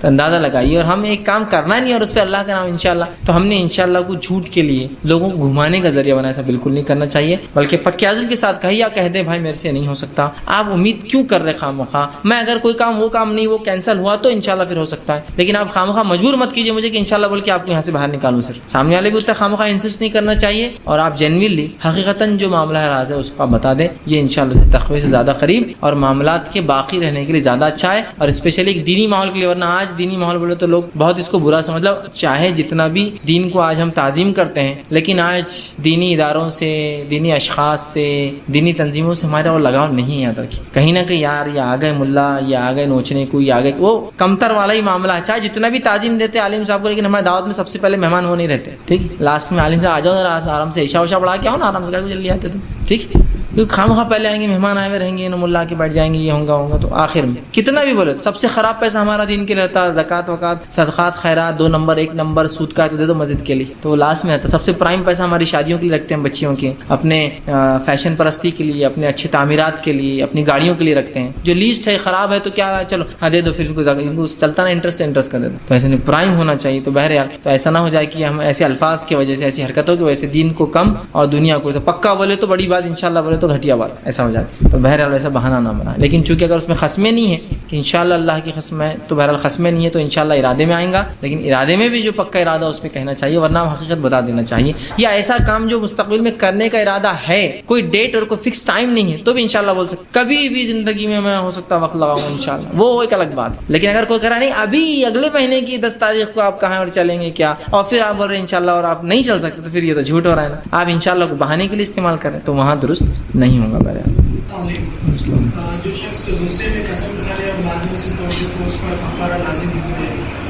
بھائی نے ایک سوال کیا کہ جو شخص غصے میں قسم کھا لیتا ہے تو اس کا کیا ہوگا. تو جو شخص غصے میں قسم کھا لے لیکن وہ ارادے کے ساتھ اگر کھایا ہو, ٹھیک, وہ جو روانی جو زبان کی ہوتی ہے وہ ایک الگ چیز ہے, لیکن غصے میں ہے لیکن ارادتاً کھایا غصے میں بھی, ٹھیک ہے, تو بہرحال اس قسم کو اس کو کفارہ دینا ہوگا. جیسا کہ ایک روانی ہے کہ انسان بول رہا میں اللہ کی قسم یہ کر دوں گا, اللہ کی قسم, اور غصے میں بول دے رہا ویسا, تو وہ تو اس کا لغو مانا جائے گا, اس لیے کہ وہ اس کی عادت ہے اس کی. لیکن جب ارادتاً وہ کہے, غصے میں کہہ رہا ہے کہ میں تجھے جو فلاں کر کے رہوں گا دیکھ اب اللہ قسم ہے, اللہ کی قسم ہے, تو پھر اس کو پھر کفارہ دینا پڑے گا. تو اگر غصے میں کوئی قسم کھاتے ہیں جو ارادتاً ہو تو اس کا آپ کو کفارہ دینا ہوگا اگر آپ اس کو توڑ رہے ہو. تو میں نے سوال کیا کہ اگر کوئی شخص جو ہے اپنی ناحق بات کو ثابت کرنے بار بار جھوٹی قسمیں کھا رہا ہے, تو کیا اپنی حق بات ثابت کرانے آپ قسم لے سکتے ہیں؟ تو ہاں, یاد رکھیے قسمیں اس چیز کے لیے بھی لی جا سکتی ہے کہ جب انسان کو اپنی حق بات ثابت کرنا ہو, یاد رکھیے, جس کے لیے بہرحال قرآن نے خود اگر اس تعلق سے بیان کیا کہ جب کوئی شوہر اپنے بیوی پر الزام لگائے, ٹھیک, اور الزام کے لیے کوئی گواہ نہ ہو اس کے پاس, تو پھر کیا کرے, وہ دونوں قسمیں کھائیں گے. ہر قسم کے بعد کہیں گے اگر میں جھوٹا ہوں تو اللہ کی لعنت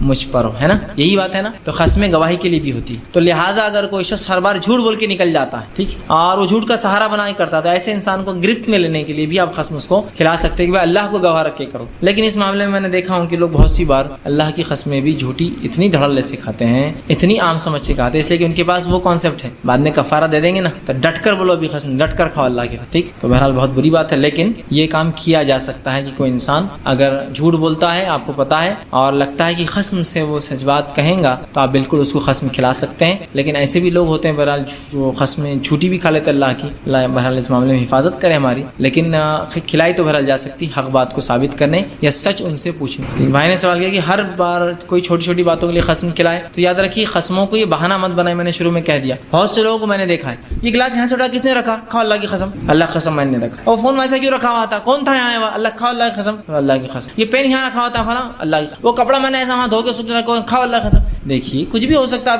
قسمیں جو ہوتی ہے یہ ایسا بار بار کھانے کی چیز نہیں ہے, اس کو تو بہت سوچ سمجھ کے ارادتاً کھانے کی ضرورت ہے جہاں اس کی ضرورت ہے. کہیں بھی آپ قسمیں کھلائیں گے تو اس کا امپورٹنس ختم ہو جائے گا. اور ایسا میں نے بہت لوگوں کو دیکھا ہے دھکے دھکے پہ قسمیں کھلاتے ہیں, اور بالخصوص عورتوں میں بہت زیادہ رہتا ہے. میں نے یہاں یہ چیز اتارے گئی تھی, وہاں کس نے رکھا, اللہ کی قسم کھاؤ تم نے رکھی. دیکھیے کچھ چیزیں تو ایسی ہوتی ہے جو آدمی ارادتاً نہیں کرتا, انکانشیسلی اٹھا کے چیزوں کو رکھ دیتا ہے. ایسا بیٹھے بیٹھے بات کرتے ہیں گلاس کو سرکا دیا کسی, اب آپ اس کو قسم کھلائیں گے تو اس کو یاد ہی نہیں رہتا کہ اس نے سرکایا نہیں سرکایا, کیا کریں گے. تو دیکھیے چھوٹی چھوٹی چیزوں پر, چھوٹے چھوٹے کاموں پر ہر چیز پر قسم کھلانا یہ درست نہیں ہے. صحابہ نے ایسا نہیں کیا, نبی اکرم صلی اللہ علیہ وسلم سے کبھی نہیں کرایا. اللہ نے بھی اپنی کتاب میں نبی کو بہت مخصوص جگہ پہ قسمیں کھانے کا حکم دیا, اور کچھ پیچیدہ مسائل میں قسموں کے تعلق سے باتیں ہے کہ قسمیں کھلاؤ, اس نے اتنی قسمیں کھائے, اس نے اتنی قسمیں کھائے. اور جب آپ کو لگے کہ آپ کی صداقت یا گواہی دینا ہے, آپ کو اپنا سچ ثابت کرنا ہے یا کسی کا جھوٹ ثابت کرنا ہے, تب کھا سکتے ہو. لیکن ہر دھکے پر, ہر چھوٹے بڑے کام پر قسمیں کھانا یہ درست نہیں ہوگا. ٹھیک.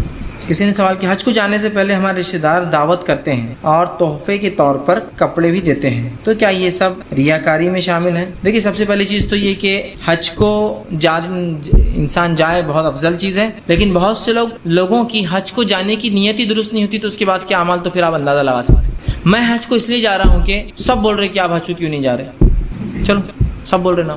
میں حج کو اس لیے جا رہا ہوں کہ بڑے بھائی بھی چلے گئے, چھوٹے بھائی بھی چلے گئے. اب منزلہ میں کیوں نہیں گیا, تو اچھا نہیں دکھ رہا نا. میری بیوی بول رہی وہ دونوں انٹرنیشنل ہو گئی, مطلب بڑے بھائی کی بیوی تمہاری انٹرنیشنل ہوگی, جا کے آ گئی, چھوٹے بھائی کی بھی ہوگی, میں انٹرنیشنل کب بنوں گی. ہاں صحیح بات ہے, چلو پھر حج نے تو کم از کم عمرہ کر لیں گے. تو سب سے پہلے تو نیت اللہ کے لیے, پہلی چیز.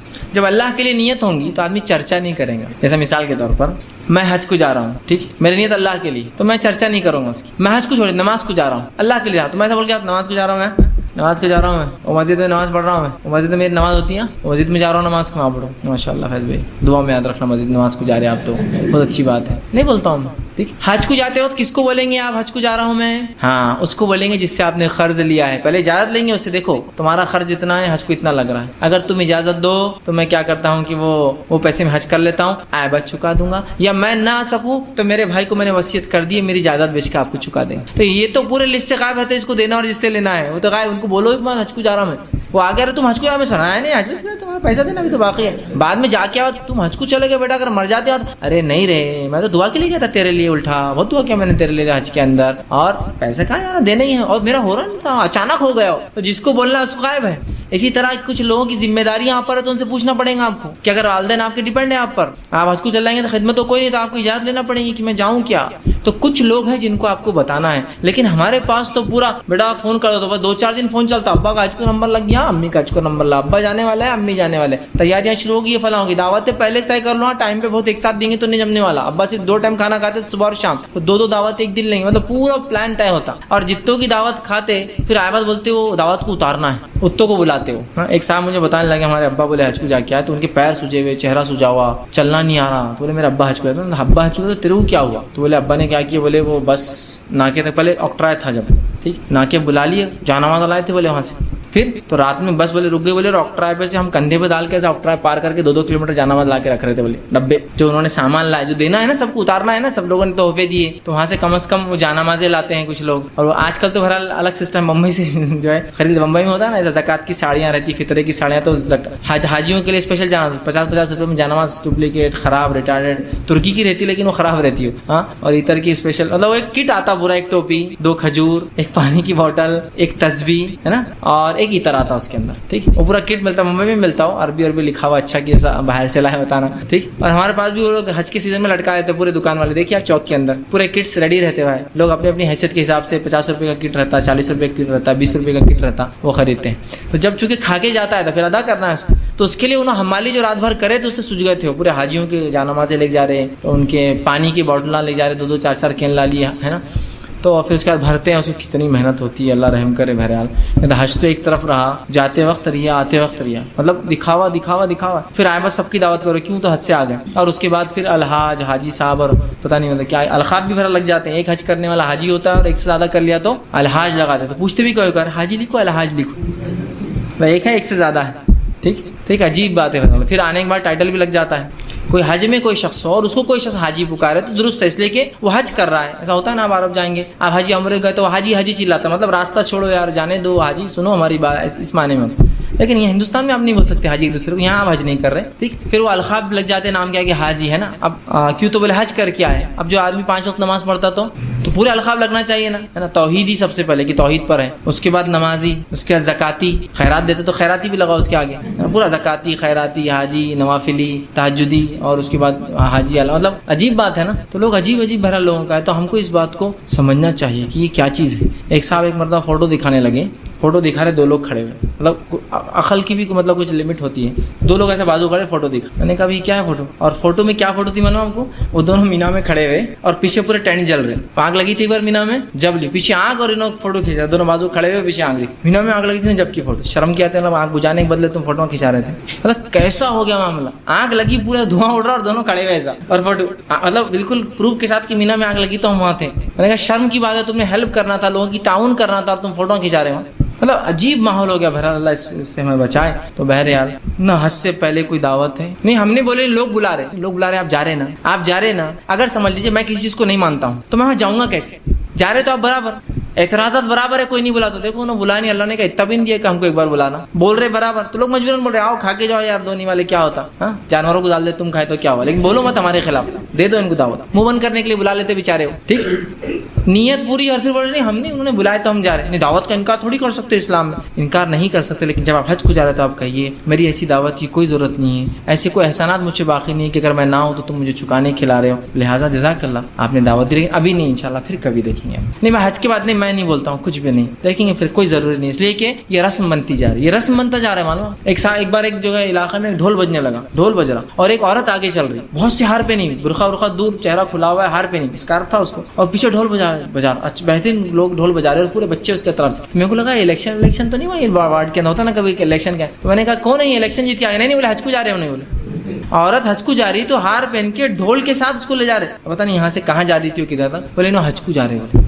ان کے گاؤں میں طریقہ ہے تو یہاں کے بھی وہی طریقے پہ کیا ہی مطلب یہ تو سب ریا میں شامل ہو جائیں گے. بہرحال اللہ ہی نیتوں کو بہتر جانتا ہے, ہم وہ نہیں کر رہے, لیکن جو ظاہر ہے اس سے تو ہم کو یہ لگ رہا ہے. ٹھیک, تو بہرحال حج ایک عبادت ہے, عبادتوں کو بہتر ہے کہ آپ خامخواہ نہ بتائیں. ٹھیک, ہاں یہ الگ بات ہے کہ ترغیب دلانے, آپ کے علاقے میں کوئی حج نہیں کرتا, ترغیب دلانے آپ لوگوں کو حج کو جا کر لوگوں سے کہیں کہ دیکھو میں حج کو جا کے آیا ہوں, ترغیب, تاکہ کیا ہے کہ بہت مالدار لوگ ہیں لیکن لوگ کیا کرتے نہیں, اپنے کو ابھی بہت لپڑ ڈپی کرنا حج کو نہیں جانے کا ہے. ترغیب دلانے کی شرم کرو, تمہارے پاس ہی مال ہے, میرے میں حج کو جا رہا ہوں. تو ترغیب دلانے والا تو بہرحال یہ ایک افضل ہے, وہ اللہ اس کی نیت دیکھیں گا. چونکہ جو کوئی کسی کام کی شروعات کرے جس کو دیکھ کے دوسرے لوگ اس کام پہ جائے تو اس کو بھی اتنا ثواب ملتا ہے اتنا کرنے والے کو, اور کرنے والے کے اجر میں سے کمی نہیں ہوتی. تو اس حدیث کے تحت ایسا ہو سکتا ہے کسی علاقے میں جیسا پورے گھر کے لوگ مالدار کو حج کو نہیں جا رہا, اور ایک آدمی نہیں خاندان کا اٹھ کر حج کو جا رہا, بول کر جا رہا ہے کہ میں حج کو جا رہا ہوں, تاکہ سب کو نصیحت ملے, یار اپنے پاس بھی تو اس سے زیادہ مال ہے, اپن کیوں نہیں گیا آج تک, کتنی شرم کی بات ہے. تو وہ تو ایک الگ چیز ہے, لیکن اس طرح سے دعوتیں اور تحفے تحائف لینا دینا حج سے پہلے اور بعد میں درست نہیں. عام اعتبار سے تحفے تحائف بہرحال وہ ایک الگ چیز ہے. السلام علیکم.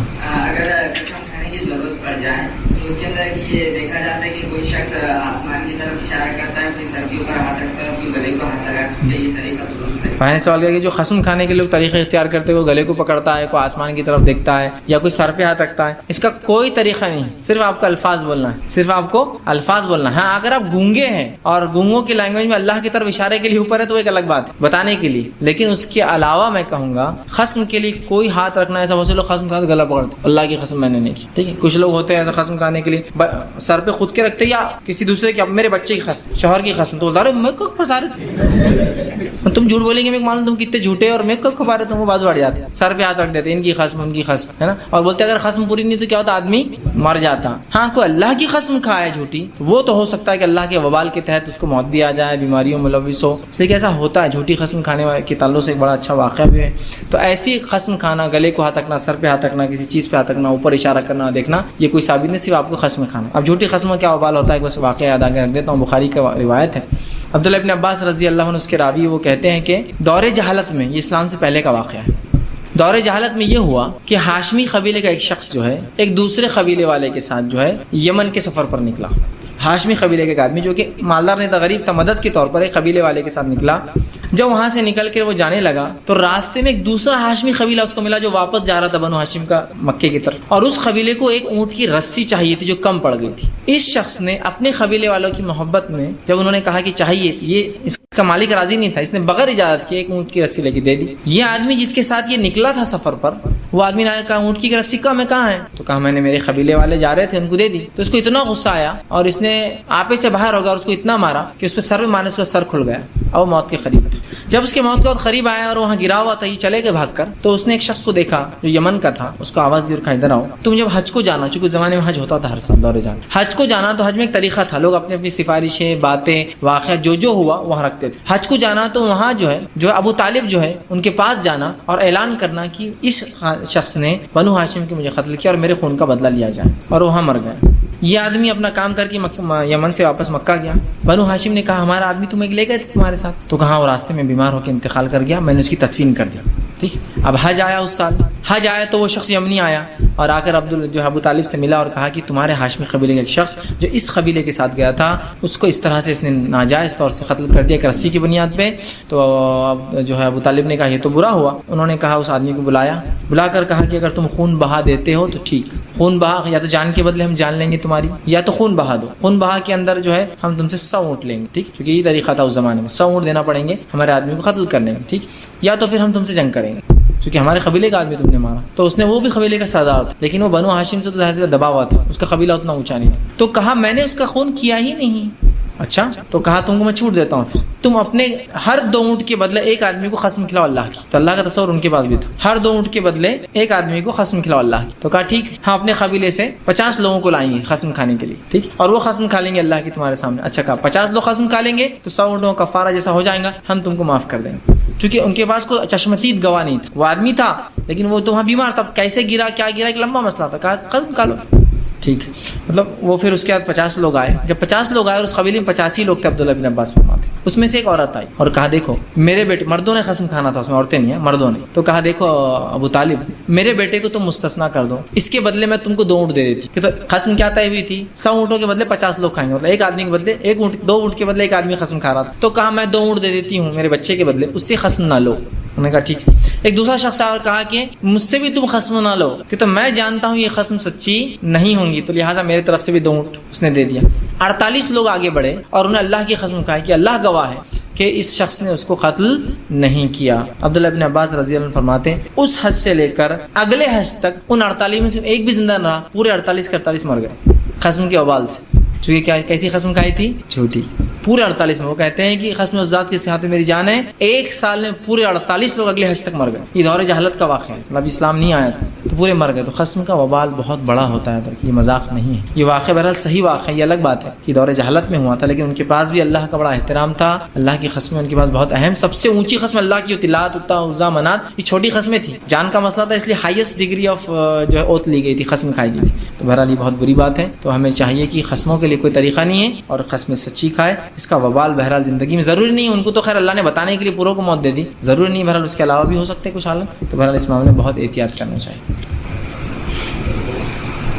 اس نے کہا کہ نظر نہ لگنے کے لیے, نظر بد سے بچنے کے لیے کچھ لوگ کالے دھاگے پہنتے ہیں, اس کے علاوہ قرآنی آیت کو پڑھ کر دھاگے پر پہنتے ہیں, تو کیا یہ صحیح ہے؟ قرآنی آیت کے بارے میں تصحیح کیجیے, جیسے فلاں صورت کے ذریعے یہ فائدہ ہے, اس دم کر کے گلے میں ڈال دیں, یہ سمجھائیے. تو پہلے سب سے پہلے بات دیکھیے, نظر بد کا علاج جو ہے, نظر بد سے بچنے کے لیے معوذتین پڑھنا چاہیے. نبی اکرم صلی اللہ علیہ وسلم حضرت حسن حسین رضی اللہ عنہما کو مختلف دعائیں پڑھ کر حفاظت میں لیتے اللہ کی نظر بد سے, لیکن وہ فرماتے ہیں راوی حدیث جو ہے صحابہ کہ جب معوذتین اتری سورہ فلق سورہ ناس, تو آپ نے تمام دعاؤں کو چھوڑ کر ان سے دم کرنا شروع کر دیا. ٹھیک ہے, تو نظر بد سے بچنے کا طریقہ سورہ فلق اور سورہ ناس. اب بچنے کا طریقہ ہم نے چھوڑ دیا, اور اگر لگ جائے تو کیا کرنا, وہ طریقہ بھی ہم نے چھوڑ دیا آج. اب لگ جائے تو کیا کرے, لگ جائے تو سورہ فلق اور سورہ ناس پڑھ کے دم کرے, یہ اس کا طریقہ ہے, شروع میں بچنے کے لیے بھی اور بعد میں بھی. یا دوسرا طریقہ یہ ہے نظر بد سے بچنے کا, کس کی نظر لگی اگر پتا ہو, ٹھیک ہے, کس کی نظر لگی ہو اور پتا ہو کہ اس کی نظر لگی. جیسے کوئی آیا, نبی اکرم صلی اللہ علیہ وسلم زمانے ایک واقعہ ہوا, ایک صحابی نہا رہے تھے, دوسرے صحابی ملنے آئے. جب ملنے آئے تو یہ صحابی بڑے خوبصورت, ان کا جلد بہت خوبصورت, تو انہوں نے کہا تم تو کماری لڑکی سے بھی زیادہ تمہاری جلد خوبصورت, عورتوں کی بھی اتنی خوبصورت جلد نہیں تھی, مردوں کی عمر رف ہوتی ہے نا, لیکن وہ بہت خوبصورت تھی. اتنا کہہ کر چلے گئے, وہ آدمی وہیں گر گئے, چکر کھا کے وہیں گر گئے. اس کے بعد ان کو خوب بخار آ گیا, ہلنے لگے. آپ صلی اللہ علیہ وسلم کو بتایا گیا کہ ایک آدمی ایسا گر گیا, اور ایسا آپ آئے, وہاں کا کیا ہوا اس کو, تو اللہ کے رسول میں اچھا تھا, نہا کے نکلا اور آنکھ کے اوپر کپڑا نہیں تھا. ایک صاحب ملنے آئے اور کہا تمہاری جلد تو ایسی ہے, کہا یہی تو مسئلہ ہے. کہا اسے بلاؤ, وہ آدمی جس نے بولا اس کو بلا اور کہا کیا تم اپنے بھائی کو قتل کرنا چاہتے ہو؟ جب تم نے کوئی چیز کی تعریف کرنا ہوتی ہے اللہ کا ذکر کیوں نہیں کیا, ماشاء اللہ کیوں نہیں کہا؟ تو کہا اب تم وضو کرو. پھر وہ صحابی نے ایک وضو کیا, اس کا طریقہ ہے کہ پورا مکمل وضو ٹب میں کریں گے, ٹب میں. وہ وضو پورا ٹب میں کیا, ٹب میں وضو کرنے کے بعد اس وضو کے پانی کو جس کو نظر لگی اس کے سر پہ ڈالیں گے, جو پیچھے سے بہہ سکتا آگے سے بہہ سکتا. یہ اس کا علاج ہے. ایک کس کی لگی معلوم ہو تو, اور فقہا اس معاملے میں لکھتے ہیں جس کی نظر لگی اگر وہ آدمی بالکل واضح ہو کہ اس کی بولنے کے بعد یہ ہوا, تو اس کو وضو کر کے دینا ہی چاہیے. اس میں واجب ہے کہ وضو کرے, یہ نہیں بول سکتا نہیں میرے نہیں لگی میں وضو نہیں کرتا. کرنا اس لیے کہ واجب ہے اپنے بھائی کی, تو بھائی کو تکلیف پہنچی اس کے بولنے سے, تو لہٰذا اس کے علاج کا طریقہ وضو ہے. تو وضو اگر کوئی آپ کو وضو, اور بلکہ فقہا یہ بھی ایک بات مانتے ہیں کہ اگر کوئی شخص آپ کو وضو کے لیے بلائے تو آپ وضو کر دیں اس کے لیے. آپ تو نہیں مان رہے میری نظر لگی, لیکن ان کو لگتا ہے آپ کی, تو وضو کر دیجیے تاکہ ان کا کم از کم ذہن سے نکل جائیں گا کیا اس میں غلط ہے, اور وضو کا پانی اس کے سر پر ڈالا جائے گا. یہ علاج ہے. اب پتہ نہیں کس کی لگی, ٹھیک ہے, تو پھر سورہ فلق اور سورہ ناس اس پر پڑھ کر یاد رکھیے, دم کیجیے بعد میں بھی. اور دم سمجھتے ہیں نا آپ, دم مطلب پڑھ کر ایسا پھونکنا کہ اس میں تھوک اڑتا, یہ دم ہے. تو آپ ایسا کر کے ملنا, دم کرنا, اس کو پھر ملنا, جہاں ایسا آنکھ پر ایسا بخار آ گیا کچھ ہوگا, دم دم کر کے ملنا چاہیے طریقہ. اب انہوں نے آگے پوچھا کہ فلاں صورتوں کے فلاں فائدے, فلاں صورتوں کے فلاں فائدے دم کرنے سے اور لٹکانے سے. دیکھیے صورتوں کے فائدے ہیں پڑھ کر دم کرنے سے, تو یہ نظر بد کا علاج تھا. وآخر دعوانا الحمدللہ رب العالمین.